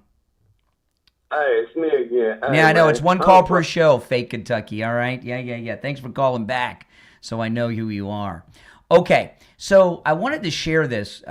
Those of you out there that take issue with President Trump blowing up the drug boats and taking down the cartels and everything else. This story is for you. And, you know, the fentanyl is what most of these boats had in them. They had barrels in them, big barrels. They'd have like 3-4 guys in the back of the boats. And they have the fentanyl in those barrels. And when between shutting down the cartels and blowing up the drug boats and closing down the border, I've been telling you guys, I wish we could get some stories on the inflationary rate of cocaine and fentanyl. Still don't have that, but fentanyl deaths in this country are documented by the government every month, and we got the latest on the fentanyl deaths. Listen to this. In the last month, 2,700 fentanyl deaths, which is 27 too many, but 2,700. We were at about 7,000 a month, and we've been there at around 7,000 a month for 4 years of fentanyl deaths. And now we're down to 2,700.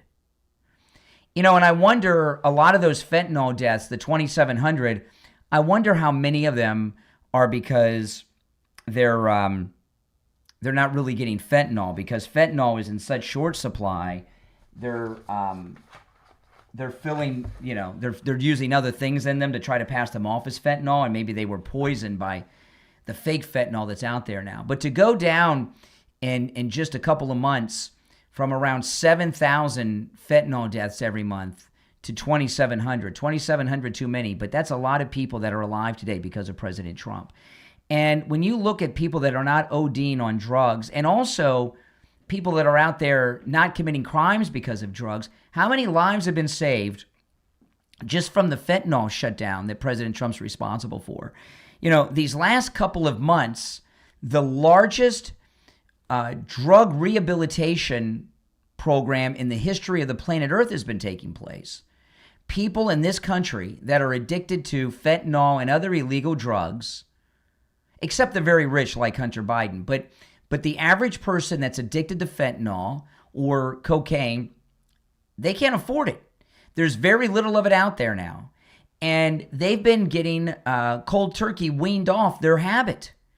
And the drug, you know, the rehab of 28 days, they say, I don't know if 28 days is what insurance pays, but they say it takes 3 weeks to get those things out of your system. That's where you get the 28 days because, you know, you got the 3 weeks plus 7 days. But, you know, that means there are people that have been going cold turkey because the drugs are in short supply. They can't afford what's left out there. Also, a lot of what's being sold as fentanyl isn't really fentanyl. That President Trump has not only saved thousands of lives each and every month the last few months, and that number is going to continue to drop, but he's also gotten a lot of people to kick their drug habit through going cold turkey. And it wasn't totally cold turkey because they got weaned off slowly because of the price and then the supply. And between the price and the supply drying up, they're weaned off. And the Trump rehab, the Trump drug rehab that's been going on nationwide the past few months continues today, and it's an amazing thing. Now I want to tell you about Coastal Weight Loss Secret. I got a call on the air yesterday from a nice listener you'll hear on an upcoming commercial. Probably next week on the program, who called Coastal Weight Loss Secret, and she lost the weight, and she said it was easy. Yeah, it is. It really, truly is. Coastal Weight Loss Secret, it's the first time I'd ever been on an official weight loss program of any kind, and I didn't know what to expect. When I went over there and met with Dr. Zuckerman, I thought I was going to come out with, boxes of food that tasted terrible, and I was going to have to starve myself and all this stuff. No. I ate what I would normally eat. I never went hungry, never starved myself. No shots, no injections. I saw a video online yesterday on X of Kelly Osbourne. She's on one of those weight loss injections or pills or something. I couldn't look at her. She doesn't look well. But, you know, with Coastal Weight Loss Secret, there's no shots, there's no pills, no injections. It's, you know, you look like you're supposed to look, like I look. Like I lost a lot of weight and I got my square jaw back and everything. Coastal Weight Loss Secret can help you no matter where you're located. Give them a call no matter how little or how much you want to lose. If you want to lose 35 pounds or more like I did, or you want to lose 235 pounds or even more, Coastal Weight Loss Secret can help, no matter where you're located in the United States. 561-247-6300. 561-247-6300. And online, coastalweightlossecret.com. We'll be right back.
Your call has been forwarded to voice.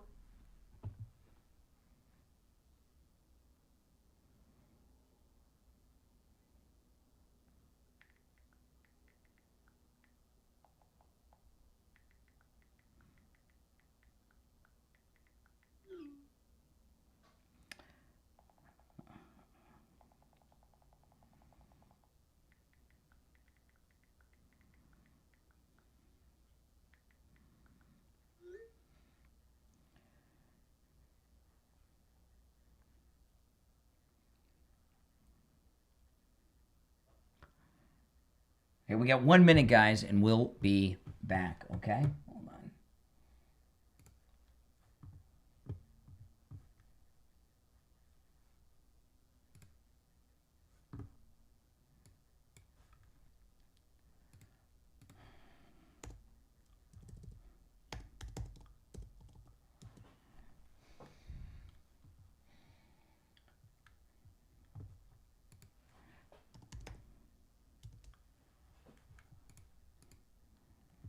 Thirty seconds.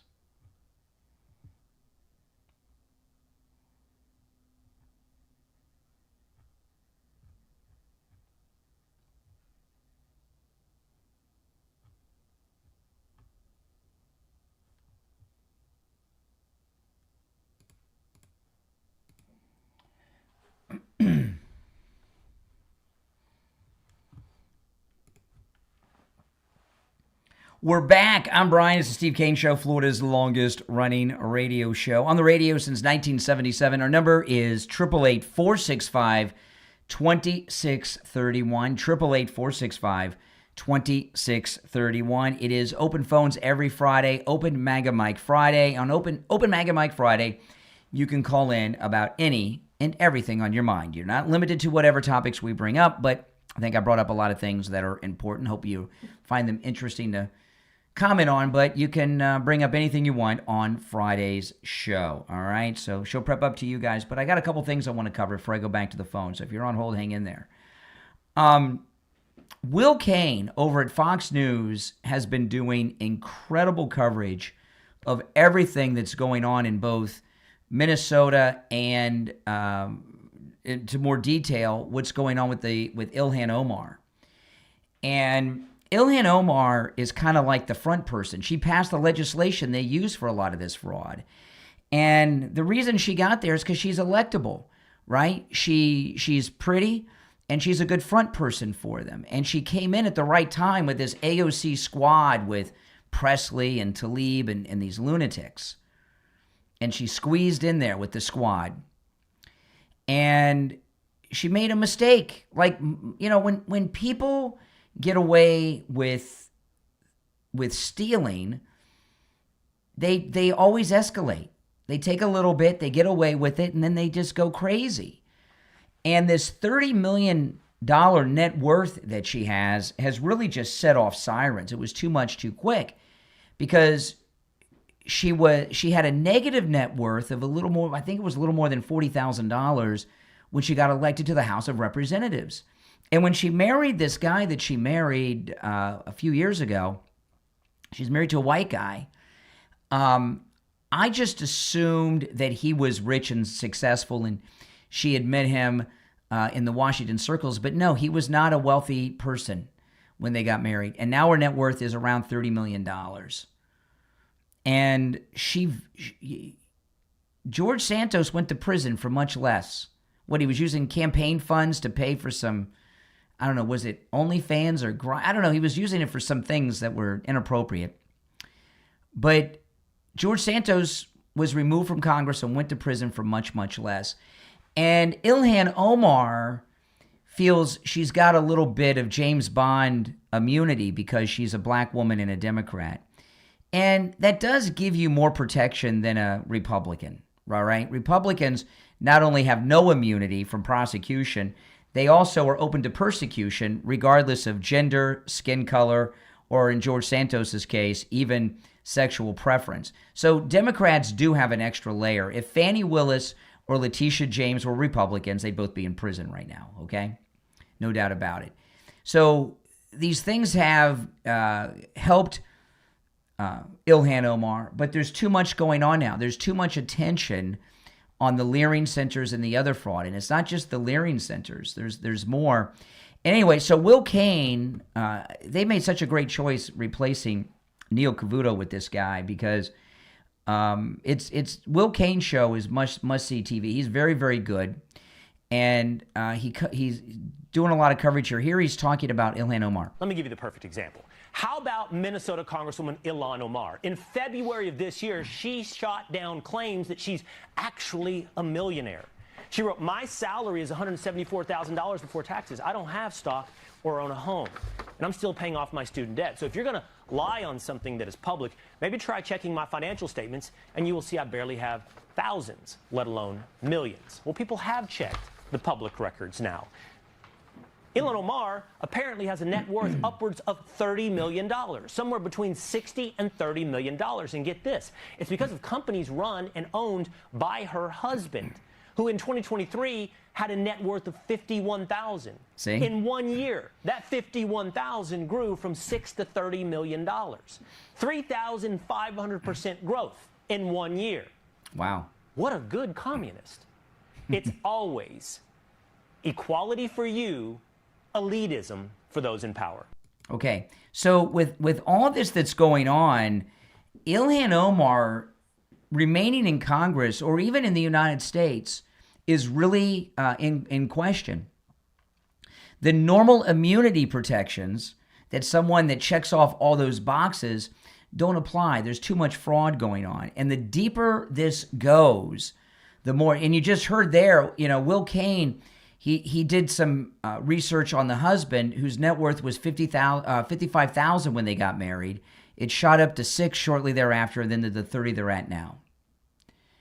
And it obviously is what's going on in Minneapolis. And you got to wonder how many other people are making the money. And with what she did, that was a little more amateur hour than what some of these others did, is she kept the money herself. Usually they spread the wealth around, like Joe Biden was the perfect example, right? If you ever read Peter Schweizer's books on the corruption, what was the one, not Clinton Cash. Peter Schweizer did a book after Clinton Cash about all the people in Congress that, and it was it had a Chinese ring to the title. I can't remember. But anyways, one of Peter Schweizer's books, and and Joe Biden had 5 family members total that were his front people for the money. His son, his brother, his sister, his daughter-in-law, and there was a grandchild, all in the Biden family. They would be the ones that would be the front for all the money, right? Instead of him directly. So when he did his financial disclosures, it never showed his true net worth. I mean, when they went through Biden's finances, it showed that Hunter was even paying his cell phone and cable bill. Give me a break. So he had other people do it. It's not that far removed. They're obviously all straw purchases and everything. But Ilhan Omar, I guess, with the situation with the Somali community, she didn't have anyone she could trust. So she kept all the corrupt money she kept to herself. And since she's a member of Congress, there's public disclosures involved. And that's why all this has happened. And it's that's why she's in so much trouble. You know, Pelosi uses her husband as the front, and his stock picks are better than the leading hedge funds in New York City, right? His success rate with investments. So that's the mistake she made. And Marjorie Taylor Greene, you saw her financial disclosure showed she's made $25 million in the last 4 or 5 years in Congress, and now she's out of Congress and not running again, so she's no longer subject to public disclosure laws. So she'll retire to her place in Costa Rica, and that's how she's going to do it. All right. You're on the air. What's your name? Where are you calling from? Oh, no, not for you. All right. The rest of you on hold, hang in there. We don't have too much time. So after the top of the hour, I'll go back to the phones. I want to talk about Life Imaging FLA. People ask me about the scan because I had both the heart scan and the cancer screening. People sometimes will ask me about the scan. And it not only is it simple and takes just a few minutes, the machine, I'm not a healthcare professional, so, I'm very much a layman. The machine is totally open. There's like a ring. When I went over to Life Imaging FLA, I didn't know what to expect, and I assumed I was going to go inside one of those big MRI machines. That's not the case. It's a machine. You lay down, and it's just a ring. And so it's completely open. It takes just a few minutes, and it's not loud. And I thought I was going to have to put on a hospital gown. I was over there with someone from the radio station, and I told him, I said, hey, I gotta, can you step outside? I gotta put on and they said, what are you talking about? No. And I was taking my watch. They said, no, put your watch back on. So I wore what I wore when I went there, which was my shirt, my jeans, everything. My shoes, socks, I didn't have to take anything off for both the heart scan and the cancer screening, which I did at the same time. And it just took a few short minutes. So, no, none of that's involved. It's real easy. Life Imaging FLA has locations in Broward, Palm Beach, and Dade County. Call Life Imaging FLA for your free heart scan with a few minimum requirements valued at $699. From your cell, call pound 250 and say free heart scan. You'll be connected in seconds. That's pound 250. Just say free heart scan and you'll be connected in seconds. All right. We have less than a minute left. So if you're on hold, stand by. We'll go to the phones after the top of the hour break. But Ilhan Omar she's in some serious trouble. I'm not kidding. All right. Our number is toll free 1-888-465-2631. 888-465-2631. 888-465-2631. It is open phones. Any and everything on your mind's fair game on Friday's show. It's open MAGA Mike Friday. You're not limited to any of the topics that I brought up. When we get back, I'll do my best to take the calls in the order in which they were received, although I lose track when there's so many people on hold like now. So again, we'll go to the phones when we get back from the break. You're listening to The Steve Kane Show, Florida's longest running radio show. My name is Brian Craig, back after our top of the hour break. All right, guys, hang in there if you're on hold. Yeah, she's in some serious trouble, Ilhan Omar. I'm not kidding with that. She's in some big old trouble. All right, let's see here.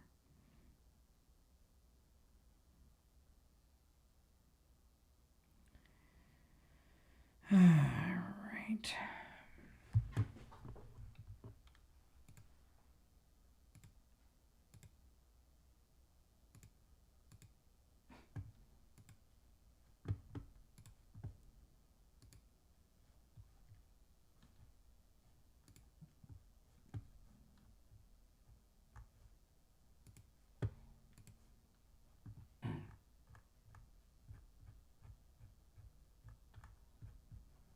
I do know there was a woman.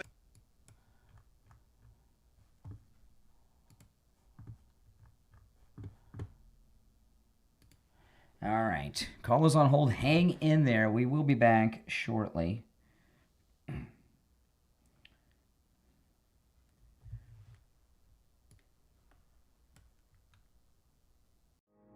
This is Jamie Levac with Swift Tax. With the big, beautiful bill, I can help you with your federal, state, city, and income tax. The Treasury Secretary said that this year, taxpayers will be receiving the biggest refund they've had in years. We at Swift Tax will maximize your refund. Call me now, 954-773-1587. That number rings directly to my cell phone, 954-773-1587.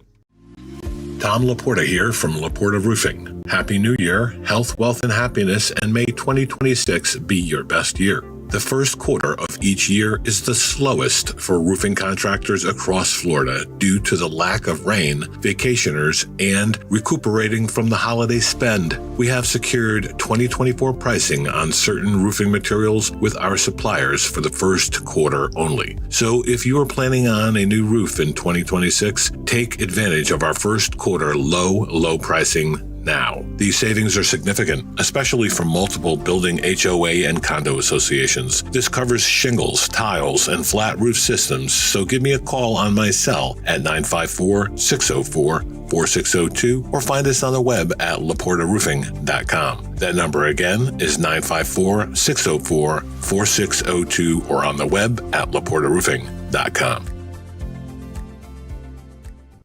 All right, we'll be back in just over a minute. So if you're on hold, stand by. There's 2 openings on the board. Yeah, just over a minute, we'll be back. See if it's warmed up a little bit. Let me check it out here. Oh, it's 43 now. Oh, good, it's warming up.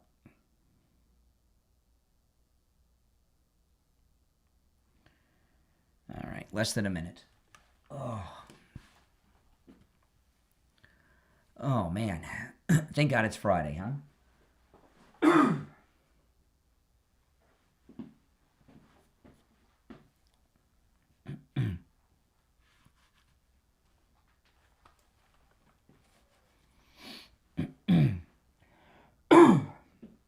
The cold weather affects my voice.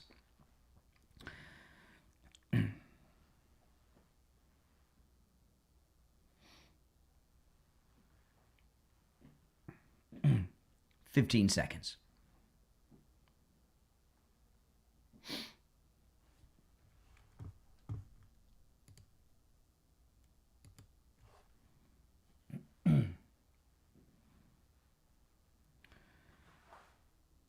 The 8 o'clock hour has begun. I'm Brian Craig. It's the Steve Kane Show, Florida's longest running radio show. All right, back to our phones.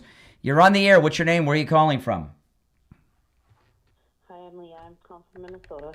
Minnesota. You're on the air. What say you? I'm sorry? You're on the air, Minnesota. So I've worked in law enforcement in the cities for approximately 2 decades and currently retired. And this stuff has been going on for a long time. The hard part is for Minneapolis to be working for a turncoat chief that doesn't back his officers and treat them with respect and allow them to do their own jobs.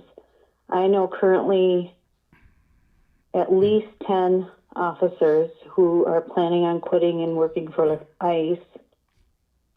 And there's no possible way I would work for them. And like I said, the turncoat chief and the mayor. This chief, the mayor, the chief is one of the most weakling police chiefs I've ever seen. What's his background? He's been a cop for a long time, and he's been a great guy, was awesome, did a great job. Obviously, that's how he became chief. Even when he became chief, he was a great guy. But all this politics has swayed him, and I just think he wants to keep his job, right? I'm sure he makes a lot of money. You're retired police in Minneapolis? Yeah, I'm not Minneapolis, no, St. Paul. Oh, okay. Well, Twin City. But let me ask you a question, because there's something I was wondering about. And I haven't heard anyone, and I'm not sure if you know, but because you're from St. Paul, but when the Renee Good incident happened, it was reported that the mayor had told the police chief not to allow Minneapolis police officers to answer backup requests from the ICE agents in town. Does the mayor have authority over the police chief, or is it just politics? The mayor definitely has authority over the police chief. Wow. He has said, Mayor Fry has been saying that since the very beginning. And if you remember back years ago when they went and burned down the Minneapolis police departments and stuff, they told them to stand down. You know, this has been going on for a long time. I know 500 police officers have quit Minneapolis police because of this. And, you know, since the George Floyd thing. Yeah. And, you know, the people they're not getting people to apply there. They're just losing everything. I have a brother and 2 nieces who live in the city of Minneapolis, downtown. I was just recently down there taking my mom for radiology appointments, and it's right in the center there. And we got lost, and interestingly enough, my thing said, hey, turn left on 6th Avenue. We get to 6th Avenue. It's called Smalley Avenue now. And so... Is that the official name, or is that just what all the locals call it? No, it literally is a green sign that says Smalley Avenue. Oh, my goodness. And I know. And so I'm sitting there, and we're like, okay, so what way should we go? Because Cedar's closed. And so 2 Somali men walked up to my vehicle, and I rolled down my window, and I'm like, can I help you? And they're like, no, can we help you? And I'm like, yeah, I'm looking for, you know, this hospital. And they're telling me the Fulton Hospital. And I'm like, that's not the one I'm looking for. And they're like, this is our sacred ground. You do not belong here. And you're going to need to leave. Wow. And I said, well, I'll sit here until I can figure out where I'm going. And we've given you the address several times. We've given you the address several times. I mean, they were just out of control. It's out of control. What do you think that's about? Is it because they're suspicious of white people? 100%. But, you know, the thing is, and that was just, you know, probably 2 weeks ago. And then, you know, I don't think people realize that once you leave the cities, so I'm 30 miles north, and all the outskirts, you've got like 85-90% of people who are conservative and do not want this, but because it's so inundated with, you know, Democrats and liberals, and then you got the Somalis who are Joe Biden fans, of course, and whoever that let them in here, and they overrule all the people that are trying to be, you know, good and have back the Minnesota nice we had. I think that is what screwed us, excuse me, but you know, for so many years we were Minnesota nice, and then everybody just let everybody in. Yep. And you know, Fry's going back on TV saying, "Get the F out of here, ICE," and all of us are saying, and you know, I know hundreds of St. Paul officers are like, "Are you kidding me? I can't even imagine not backing up another law enforcement individual." They are law enforcement individuals. They have laws to follow. And you know what else people don't know? It's not like these guys go out on the street and just look for people. They go into a room. They say, "Here are the warrants you're going to go out and get today," and that's what they do. You know, here's 20 people that you need to get today. They are warrants for this, that, and everything. And they're out looking for those people. And there's been, you know, about a week or two at least of them following these people around, knowing where they are so that they don't have a problem picking them up. So they pick the right time where they know they're absolutely going to be. So if they're going into a restaurant, it's because that person has gone into that restaurant several times, and you know, investigators have seen that. It's not like they're just walking around going, "Can I see your license? Can I see your documentation?" You look Hispanic. Happening. Yeah, exactly. Let me ask you. You know, one of the disturbing things is the mayor and the chief telling Minneapolis officers not to respond to backup requests from the ICE agents. I mean, as a retired police officer, that seems terrifying to me. That radio call is supposed to bring backup. You're not supposed to think about these politics. What goes through the mind of an officer on patrol? They were ordered by someone from dispatch not to give backup to those ICE agents and the Renee Good incident. I mean, what does an officer think when they're ordered to not respond to a backup call? That's scary to me. Well, it is always scary because whenever someone calls 1033 or officer in need, everybody goes. Yeah. And so it's so sad because it's in their nature to go and back their fellow officers. And once they're stopped, it's kind of like being in a police chase. You're chasing this vehicle for 15, 20 minutes, and then it gets to the point where it seems like it's going to be too dangerous, so your sergeant calls it.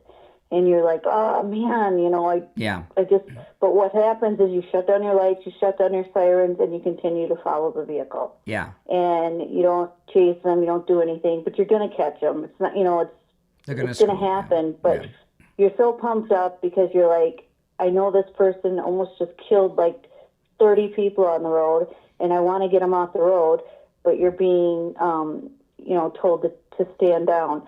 And this is exactly what's happening to these officers who know that their brothers and sisters are being attacked and being brutally treated, and they cannot go and back them. And that's why they go home. And they're human beings. They go home and they tell their families, this is BS. I can't even back my brothers and sisters in law enforcement. And, people may hate officers and stuff like that. But I'll tell you, to me, if whoever gave the order to tell officers not to respond to the backup request from those ICE officers, to me, it seems criminal in the Renee Good death. It is criminal. Like manslaughter or felony murder. I don't know. Criminal. And, of course, when you say criminal, is it something that you could prosecute and charge someone with? I mean, obviously, morally, it's criminal. Yes. Yeah? Yes, federally, yes. And that's why Trump is becoming so much more involved. And, you've got Chrissy Noem down there and stuff, but you have, it's just the same thing. You have to do the investigation and figure it out. But I'll tell you, Tim Walz, Frey, Keith Ellison, they're all going to get it's coming to them, not, you know what I'm saying? Like, they're going to get arrested. They're going to get arrested. Some of these people are going to end up in prison. Whether it's Fry or the police chief, people are going to go to prison for this when it's over because people are getting shot and killed over. Listen, I got to run for a break, but listen, call me. Sure. Call me as the story develops, on other days because it's not just that you're there as retired police from the area. You got a perspective, and you have a lot to add. So make sure you call me again when you feel that it's relevant. You got something to share. Sure, I will. Thank you for listening. I appreciate it. Well, thank you for calling. Take care. Isn't that amazing? You never know who you're going to hear from in this business, right? I mean, we get calls from all over the country, but here we have retired police from St. Paul. All right. If you're on hold, stand by. We'll take our break and be right back.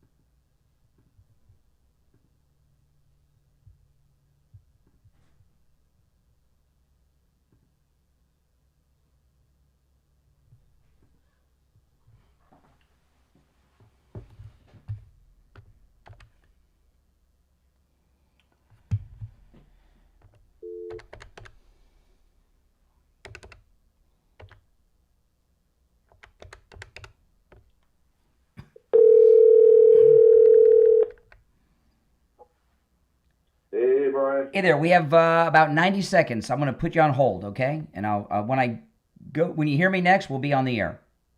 Sounds good to me. All right. Hold on. If you're on hold, hang in there, guys.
All right. 15 seconds, guys.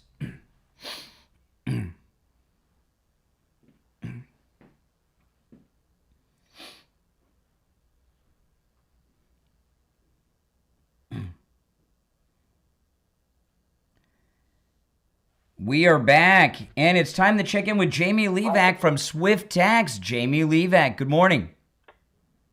Hey, how you doing, Brian? I'm doing well. You know, I know now people are getting in the mail and from their employers their W-2s, their 1099s, their tax documents from their financial dealings, mortgages, and financial accounts. So this is the time people need to call you. Well, here's what's going to happen in these next few weeks. You're going to get your tax documents, and you are going to feel the need to hurry up and file your taxes. Listen, if you are a W-2 worker, 1099 gig worker, you have time. So instead of rushing to go to TurboTax, Jackson Hewitt, H&R Block, take the time to call me, make a plan, find out your situation, and attack. You know, having an accountant that can help you specifically for all the new changes in the big, beautiful bill is something that's going to help you. It's going to save you money. It's going to save you time. And you'll notice the difference. Yeah, and that's some great advice you give, because the people that rush, they want to get a return, and they want it quick, right? But you're going to make sure they get the maximum return that they're entitled to. Oh, this is another thing our company offers, and I don't think I've mentioned, but we do what's called a tax advance loan. A percentage of your return could be advanced to you in 24 hours after you file with me. Oh, wow. Wow, yeah, that's amazing. It's a program I've been using for a long time. Basically, to explain the program, you file your taxes, you then opt in to the tax advance. If you get approved, which are guidelines that I don't approve, my bank approves, and if the bank says yes, you get money in 24 hours. Oh. If the bank says no, they let great. you know, and it's just a regular process. That's great. You know, the whole tax code's changed with the big, beautiful bill. So, you know, people that are trying to do it on their own with the ways you said, in almost every instance, they're not getting the refund they're entitled to. 100%. And if you want to prove it to be true, call me up. After you put in your W-2 right in the TurboTax, call me up with the numbers that you received, and I will explain to you line by line how you can get more money back.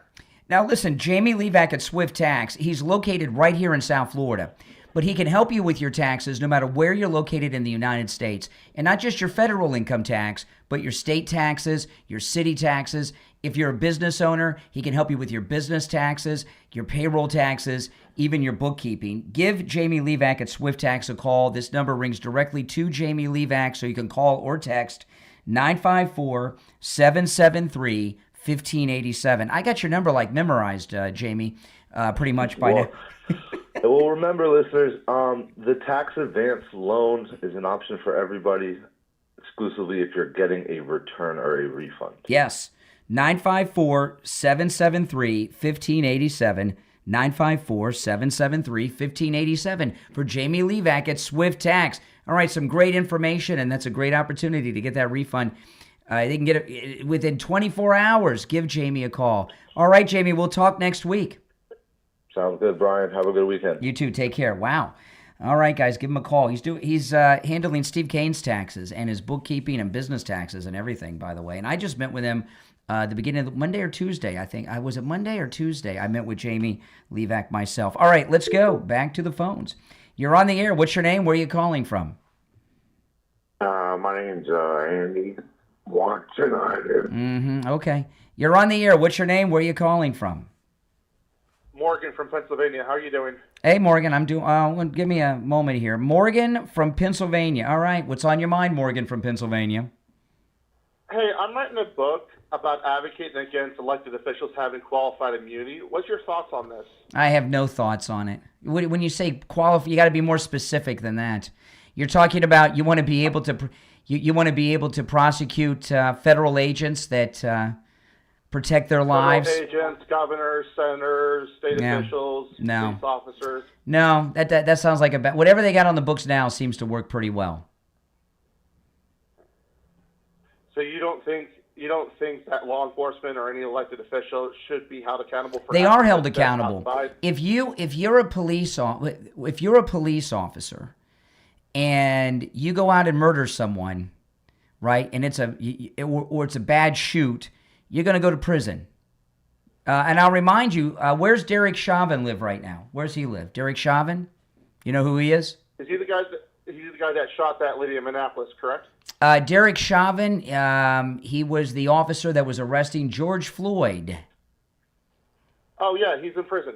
Okay, so why do you need to change the laws? Officers go to prison. So, what I'm curious about, and this is what I'm trying to figure out, is why do you hate cops?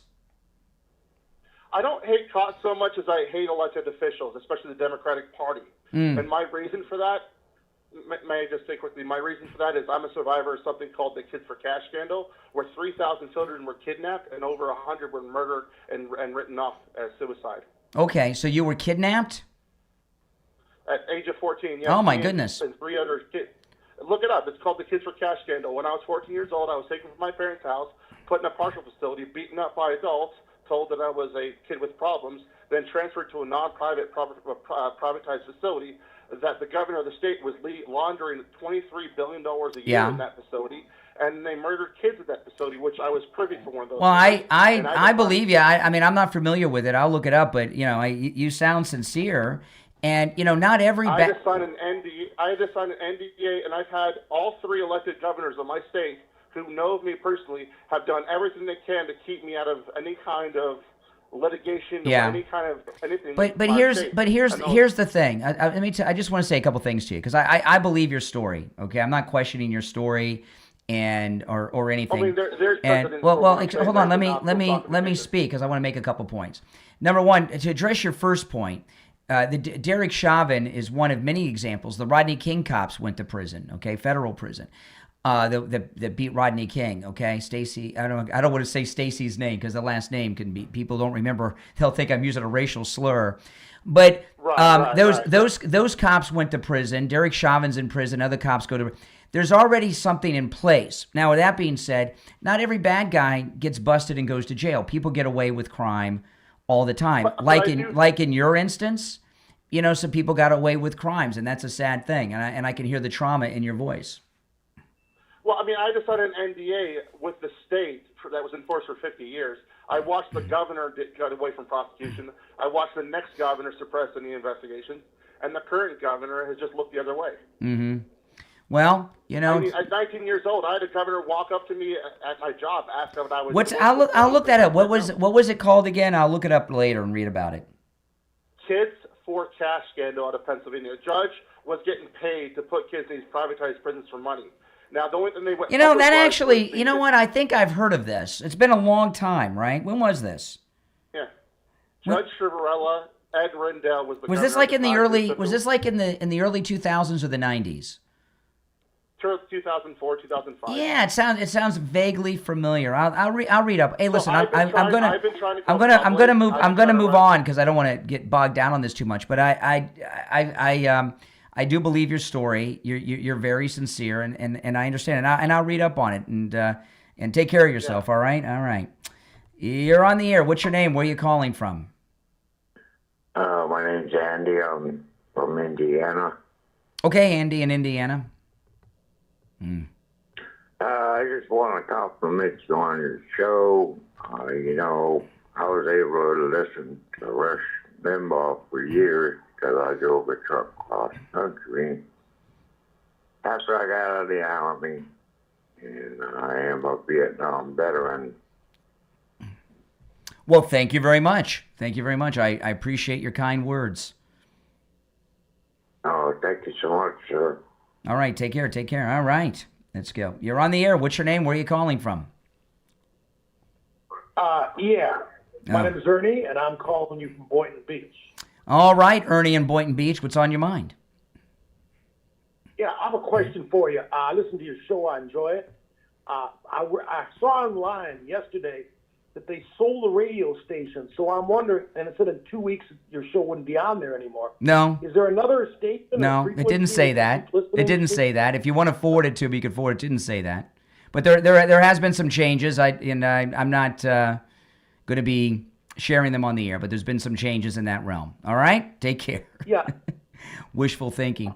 You're on the air. What's your name? Where are you calling from? Brother Brian, good morning. Hey, IB, what's up? I'm glad that lady called, who was the ex-cop, and talked about all the other cops that were leaving the jobs and everything. I mean, let's not forget about defunding the police and how that was such hot stuff in the news not so long ago. And they always want to have it both ways. See, I like the fact that she's saying the police chief is pretty much a nice guy, because if you really looked at the interview last night, his head was hung so low, either in shame or in disapproval. And he also said that they were unlawfully protested. Now he said that right there in the front of the mayor. He said they were unlawfully protesting, but then the mayor always goes back, they're peacefully protesting, and we want to protect our people, all of our people, all Minnesotans or whatever. Well, Minnesotans now mean illegal Venezuelan gang members and such. Yeah, I feel like that guy, he wants to either get out of there, but he cannot lose his pension and his family, so he's kind of like... I don't know. He's been a cop for a long time. He's probably got his pension. The chief... But, the chief's making a lot of money. I mean, I don't know. When I played the clip earlier, when the Mayor Fry made those insane comments, you could see the look in the eyes of the police chief. He got all big-eyed, and there was a lot of panic going on with the police. Listen, I looked at the clock. I got to run. I'm late for the break for the bottom, but I appreciate the call, IB. If you're on hold, stand by. It's the Steve Kane Show, Florida's longest-running radio show. My name is Brian Craig. We'll be right back.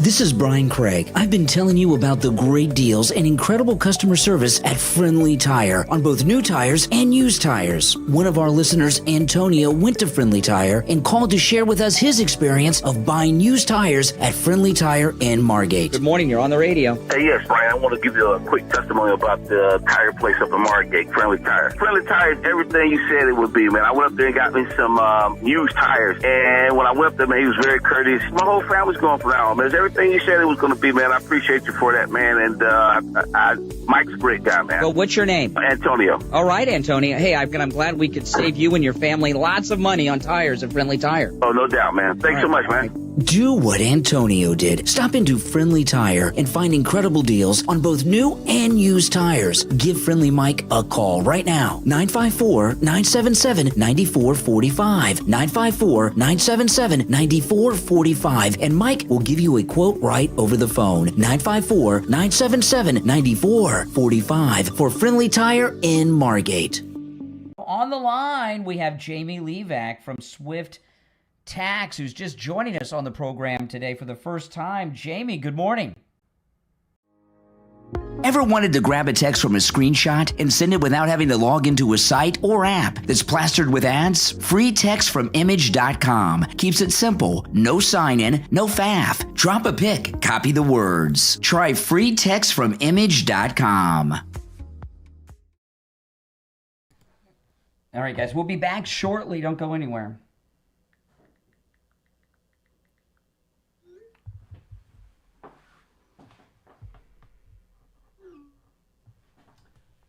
Okay, about 90 seconds.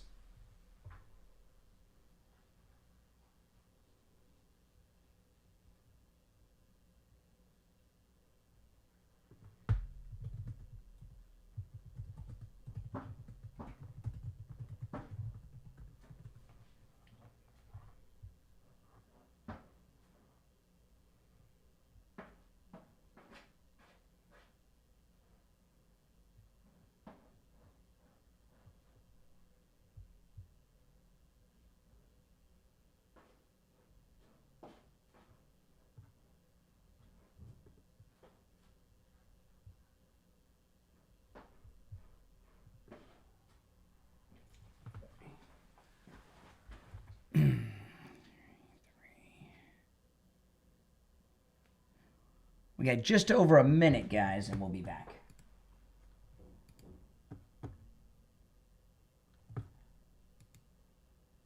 Okay, where's that other?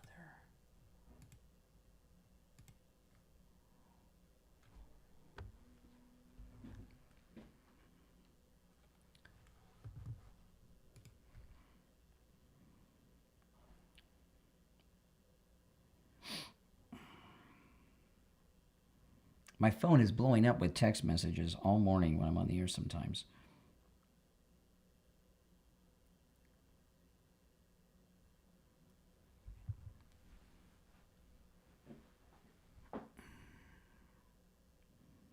"30 seconds and we'll be back."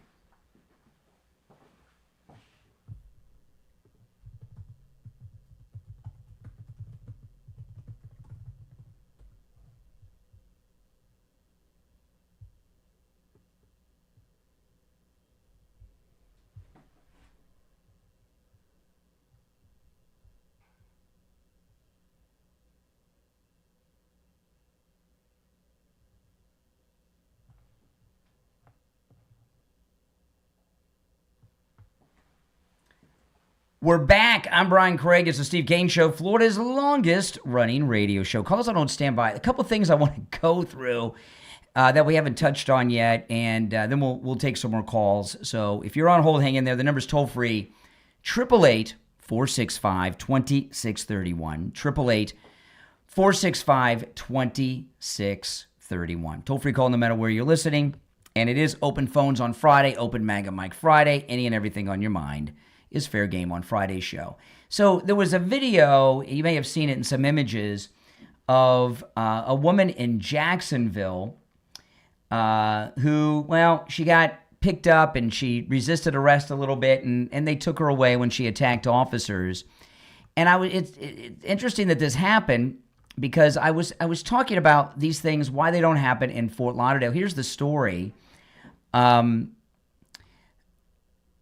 A woman in Florida is under arrest after allegedly assaulting state troopers, okay? And she's a nasty woman.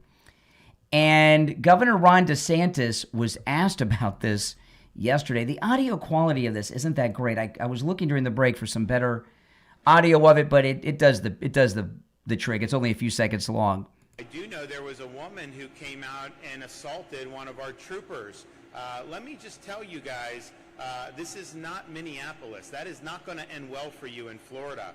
You have a right to go out there and criticize government policy. You can go out there and protest within, obviously respected zones. But the idea that you're going to assault one of our troopers is unacceptable, and you are going to face consequences as a result of that. I do know. Yeah, I got to tell you, everyone, the president and MAGA people got a lot of issues with Governor DeSantis because he said he wouldn't run against President Trump, and he did, and all of that. But he has been the best governor this state has ever had. Rick Scott, who's one of our senators, is a great governor, and he's been such a great governor. I wish he would not have gone against his word with President Trump, because I don't know what his plans are. He's everything he's done as governor is tops. Rick Scott was the best, but now it's the things DeSantis is doing. And one of the things DeSantis is doing, which I thought was something he was going to use to run for the Senate, because, Marco Rubio gave up his Senate seat to be Secretary of State. Governor DeSantis picked the replacement. I just forgot her name, but she's not likely to win re-election. The people that get appointed don't typically win the election. Most of the time, they don't even run. But he's done a lot of good things like this here, standing up for the cops. But on the ballot in November is going to be ending property tax on Florida on your homesteaded property. Not all property taxes, but homestead property taxes. And for those that don't know, it's exactly what it means. You can own multiple homes, but you get a homestead exemption for the home that you live in. And you can only get one of them. So if you own two or more houses, you can only get the homestead exemption on the home you live in, and it's a big discount on your property taxes, okay? And this is, unfortunately, it's a ballot issue. The state legislature can't pass the law and the governor can't sign it. It's a ballot issue because Governor DeSantis talked about this. It's done at the county level, so the state can't come in and do it. And I'd love it because the property taxes are just outrageous, and the homeowners insurance in Florida is so expensive. It shot up through the roof a few years ago when we had that hurricane that hit the Gulf Coast. And my homeowners insurance, I'm not going to tell you what it is, but it's very high. It's one of maybe the most. If it's not the most expensive bill from my household, it's number 2. Okay, it's expensive, and a lot of people retire to Florida. They're on a fixed income, and the homeowners, they pay off their house. They owe the house, but they still have to pay property taxes and the homeowners insurance. And the homeowners insurance is what it is. There's not as many insurance companies as there used to be covering Florida homeowners and the hurricanes. And the government really, I don't think there's much they can do about that. But they can help us on the property tax, which would be a major relief to Florida homeowners. But it's going to be on the ballot. And the likelihood of it passing is very slim. First off, people that aren't homeowners, they're not going to care. So a lot of them are not going to vote in favor of it because if they're a renter, they feel, well, why should I let me stick it to the landlord. Well, the landlord he'd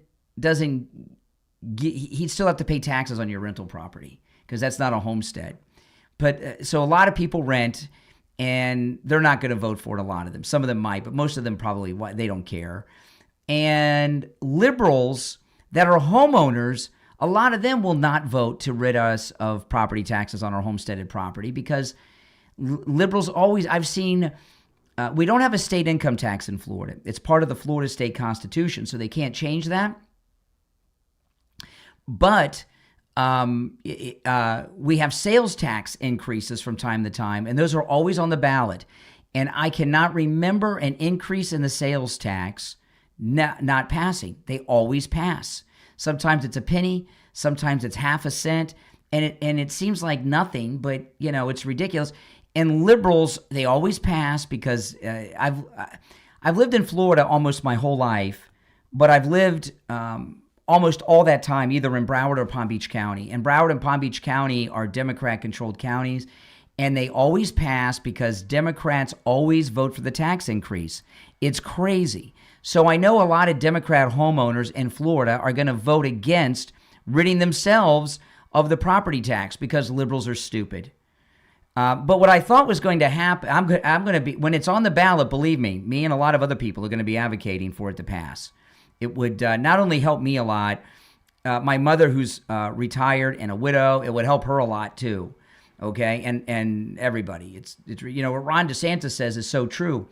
You're basically a renter of the property you think you own, even when it's paid off. You're renting it from the government because if you don't pay your property tax, they'll come and take it from you.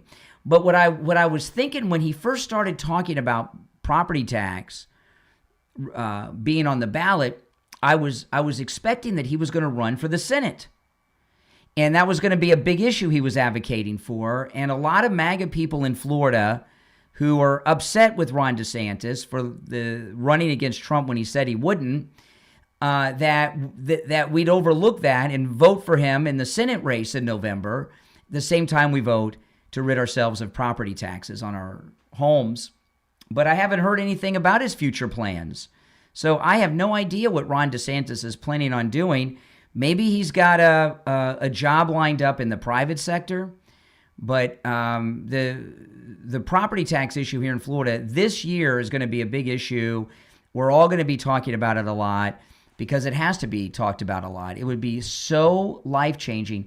And, even a lot of these seniors that have the burden of having to pay their property taxes every year on a home or a condo that they retired to Florida to, and it's tough for them to make it because when people have mortgages, most of the time, not always, but people that have mortgages, most of the time their property taxes and homeowners insurance are buried in their mortgage payment, so they don't see it. But when your home is paid off, you've got to pay that, and most everybody pays it in one lump sum, and it's a lot of money, both the homeowners and the taxes. And people that are retired and own their home, or and a lot of the homes may be condos, that's a big financial struggle and burden for a lot of retirees to make. But if they're Democrats, they will still vote to increase to not have that tax burden taken away from them. It's insane.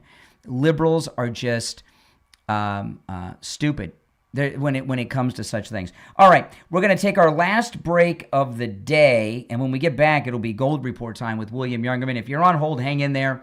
Our number's toll-free, 888-465-2631, 888-465-2631. I'm Brian Craig. You're listening to Florida's longest-running radio show, The Steve Kane Show, on the radio since 1977. We'll be back with a Gold Report after this.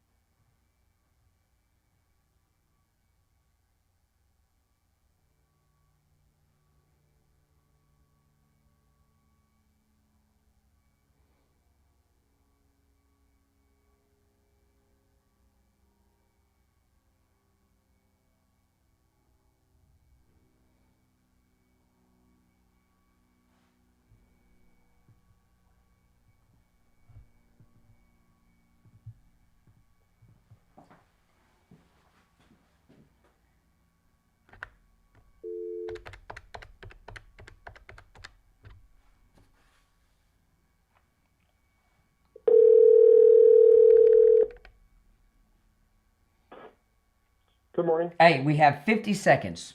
All right, so I'll put you on hold. I'll be back with you in a moment. Hold on.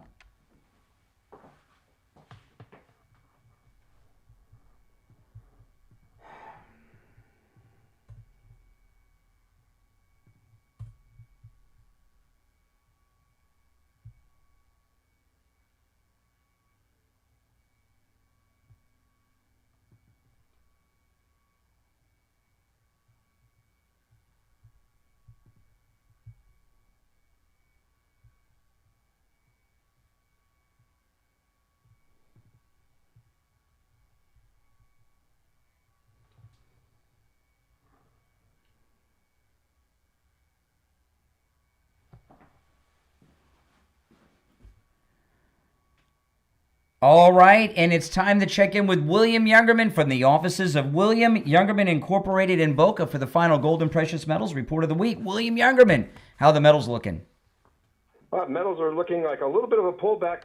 Good buying opportunity today. This is January 16th, which is, I believe, options expiration day, which is going to make the markets very volatile. Probably see some pretty good swings today as the options expire. And that being said, gold was down $10.90 yesterday, closing out today pretty strong after trading in a range of $4,580 to $4,629 on the high, closing out the day at $4,615.30, down $10.90. Silver was down 81 cents at $92.29. Platinum was up $23 at $2,410. And palladium closed unchanged at $1,807. Overnight, we saw gold trade in a range of $4,582 on the low to $4,621 on the high. Right now, we're at $4,596. That's down $19.30. So altogether, we got about $29, $30 drop between yesterday and today. A little bit of a pullback, but not much when you consider that gold's $4,596 right now. And we have seen days when gold has corrected as much as $200 in a day with this huge market that we've had over the last few months.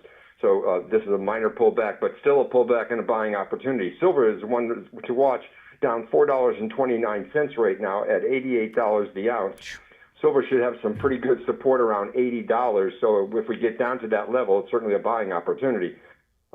Platinum down $120, very volatile. Platinum, we're seeing big swings in platinum for the last week or two with $100 up days and $100 down days, down $120 today at $2,290 per ounce. And palladium down $87 at $1,720.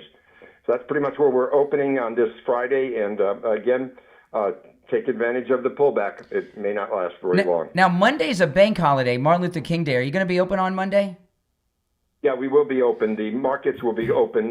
World markets are open, so we will be open. The banks are closed, though. So okay, guys, you hear that? Any business you're going to be doing, just remember that the bank will be closed, but we will be open. Okay, so William Youngerman, he opens up at 10 a.m. Give him a call, 1-800-327-5010, 1-800-327-5010, or stop in Boca at 150 East Palmetto Park Road in Boca on the first floor of the Bank of America building, just east of US 1 Federal Highway on the south side of Palmetto Park Road. And don't forget, William Youngerman has a currency exchange. How many foreign currencies do you have, William? We trade about 60 different currencies. Oh my goodness, that's like all the ones. Okay, so if you're traveling, you can of course go to William Youngerman's for your exchange, or if you have some foreign currency left over from a trip or something, you can turn it into U.S. dollars or maybe some gold or silver. All right, William Youngerman, we'll talk on Monday. Okay, have a great weekend. Thank you. All right, take care. All right, if you're on hold, hang in there. Our number, 888-465-2631. You're on the air. What's your name? Where are you calling from? Charles and Stewart. Hey, Charles and Stewart, what's on your mind? Well, I got something a little different here. The Melania Trump, she hasn't appeared on any magazine cover. Is that correct? At this point, I can't. I know that was true in the first term. I can't say that for sure this term. All right. But okay, maybe. I was just curious. But I will say, Melania, they have this movie. I'm answering all these lines. There is this Melania movie coming out in theaters, right? Which I'm definitely going to see. Yeah, I'd like to see it too. But it's just so obvious, what's going on, because with Michelle Obama, they were falling all over themselves to put her on the cover. I know. It's just I can't get over their obsession, with anti-Trump stuff. This is the deal, okay, with Melania. By the way, her movie, I just looked it up. It comes out on January 30th. I have not been to see a movie in a movie theater since before the shutdowns, and I cannot remember the last time I saw a movie in the theater. Okay, so it's been a long time, but I'm gonna go to the theater in person to see Melania's movie to show her support, and you all should too, because if it has a poor box office, believe me, that'll be the lead. So all MAGA people should go to the theater and see the Melania movie. It comes out January 30th. But we literally have an international supermodel as First Lady. She should be on the cover of every magazine, right? I know. You would think. Yeah. Like I said, I'm 70 years old, and I learned for the first time in my life what real hatred is since Trump got to be president. It's like, just because he beat two women, especially Hillary, but Kamala was a complete disaster. So I don't know why they thought she was so they good. still put Michelle Obama on the cover of magazines for some reason. They still do? Oh my God! Yeah, they're still doing it. Yeah, they still do it. Yeah. But and she came out with that biography. What's with these titles? Becoming or Hillary? What happened? I'm really looking forward to. I've seen the trailer for the Melania movie. It looks really good. I'm excited for it, and I want her to have the success. So, yes. Yeah. She's a nice lady. By the way, make sure you spread the word in Stewart about this program. What radio station in Stewart do you listen to us on? You are now on 1590 WPSL AM. Yeah, and we've been getting a lot of calls from the radio stations, and we're on in Stewart and Fort Pierce now from those stations. So you're listening on AM 1590. Yes. All right. That's where you're at. Yeah, and we got to and follow. I went over the lineup on the station, and the lineup on the station. I mean, you know who comes on after us? Yeah, he's pretty good too. It's Brian Kilmeade is on next, and I'm like, whoa. I'm thinking of somebody else. Oh, maybe it is. Yeah, there's on different station. On one of the stations, it's Brian Kilmeade. On a different station, it's this person.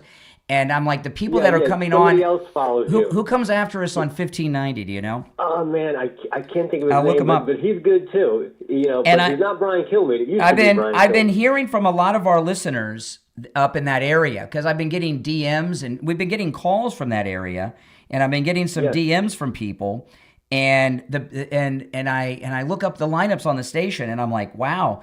The regular Joe show comes on 1590. It's the regular Joe show, which is a national show. Yeah, he's good. Yeah, he's very good. I've listened to the show a few times over the last few days, and it is very good. And I'm looking at the lineup, you know. So on 1590, the regular Joe show comes up next, and then Clay Travis and Buck Sexton after that. Yeah. You know, yeah. and I'm like, wait a minute. I'm on a radio station with these guys. Oh my goodness! And Kilmeade's on the other one. I'm like, oh my goodness. Well, the Clay Travis and Buck Sexton are also on 610. Yeah, in Miami. that's true. That's true. But I'm not on that one, so I only talk about the stations I'm on. Oh yeah, sorry about that. No, that's okay. That's okay. That's no it. You too. Don't be committing radio adultery and cheating on us and listen to other stations now. Thank Okay. you. All right. Take care. Take care. No, we've been getting a lot of calls from Stuart this week, and these callers are upper tier callers. I got to tell you. Now, before we go back to the phones, I want to talk about Coastal Weight Loss Secret, guys. It works. Okay. It works. And at Coastal Weight Loss Secret, you're going to keep your New Year's resolution to lose weight. And I want to highlight that there are no pills or injections. I was talking earlier, I saw Kelly Osbourne on X yesterday, and she's on one of those pills or injections. She does not look well. Oh my goodness. With Coastal Weight Loss Secret, you look great, like I do, right? It's because it's natural. There's no pills, no injections. Give them a call. They can help you lose weight no matter where you are. And you'll keep it off like I've done. 561-247-6300. 561-247-6300. And online, coastalweightlossecret.com. You're on the air. What's your name? Where are you calling from? Good morning, Brian. It's JJ from Mass. Hey, JJ. Hey, looking at Minnesota, the governor and the mayor, and the refusal of the 911 call, the no-show. I think people, you have to look at this like sort of like if it bleeds, it leads. And why would the producers of this show basically?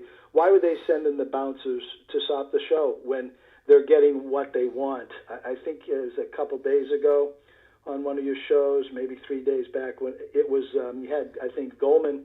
And I'm not sure if it was part of the radio, but it was on YouTube. It was either, I think, Jamie Raskin or Dan Goldman. Uh-huh. And he was asked a question about the shooting of this woman, Good. And he said, and I don't know if he meant to say that, but he said, we expected it. I mean, so it's like a damn play. And these people are they're sacrificing their own people. But here's the thing I've been talking about though today. I started the show at 6 with Stephen Miller was on the Charlie Kirk show yesterday, and he was talking about the Insurrection Act, which means the president's thinking about it. That's why he's got Stephen Miller doing interviews talking about it. What if you listen to the people that are close to Trump talk, with Fry in particular, but also Waltz, they're talking about that these are crimes they could be arrested for. And it obviously, and it's so, Tim Walz, you figure, has some protect. He's governor and he ran for vice president just, not that long ago, a little over a year ago. But this guy Fry is just like a local mayor of Minneapolis, and he seems fearless of any type of legal repercussions whatsoever. Yeah. I'd say he's a little bit, when it comes to the delusional getting into the. Getting into his character, because I mean, that he's probably one of the more intense. I want to say intense idiots, but he's just really into the. I mean, you see him jumping up and down, doing the Somalian dance and speaking, in Somalian whatever dialect, and it's like he's, it's like he wants to be the king of Somalia or something instead of the mayor of. Minneapolis. I think he's. Well, someone's got to be. What I'm curious about. I'm going to move on because we've got a full board and only seconds left. Sure. So, But I'm curious on who's whispering in Mayor Fry's ear, telling him, "Don't worry, you got nothing to worry about," because he's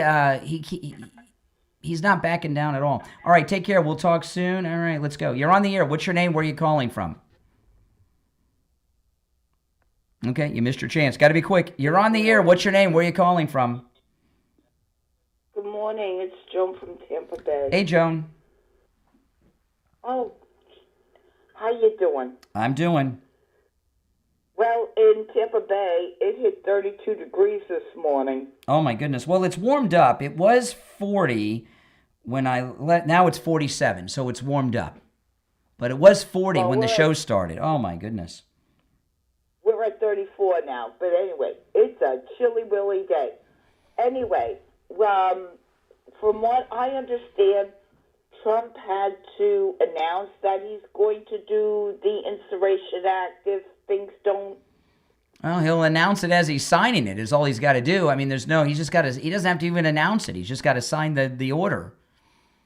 But I'm expecting it to happen. Listen, I only have a little time left, so get to your main point because I got to go through quick. On Truth Social, he said that, and I think he even said it verbally. Why doesn't he just do it? Well, my guess is it's a military operation, so they got to get the military in place and set up. Anytime you mobilize the military, it takes some time and organization. So it's not like you're sending in some cops. All right. Hey, listen, take care. All right. I'll do a quick lightning round here. We got about 90 seconds left. You're on the air. What's your name? Where are you calling from? Good morning. This is Faye Carter. I'm calling from Maynard, Texas. All right, Texas. What's on your mind? Yeah, I just wanted to wish everybody a happy Dr. Martin Luther King birthday. I marched under him back in the 60s, and I want to encourage everybody to stay encouraged and don't give up, because if they had stopped marching and got weary and got tired and gave up, I wouldn't be where I am. But let me tell you, these people in Minneapolis aren't they're not freedom riders. Where'd you march with Dr. King at?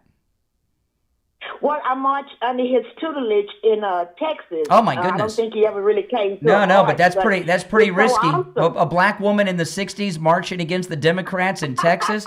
You're lucky to be alive, lady. But look what happened. I'm a black family in the White House. I listened to Rush Limbaugh, and that's what got me started as a conservative black person. Well, listen, I'm out of time. I wish you would have called. I'll be here on Martin Luther King Day, so you can call me on Martin Luther King Day, and we'll celebrate Dr. King. But that's awesome. Okay, I love you. I pray for you. Bye-bye. All right, take care. All right, we're out of time for the week. It's the Steve Kane Show, Florida's longest-running radio show. I'm Brian Craig. See you Monday, 6 a.m.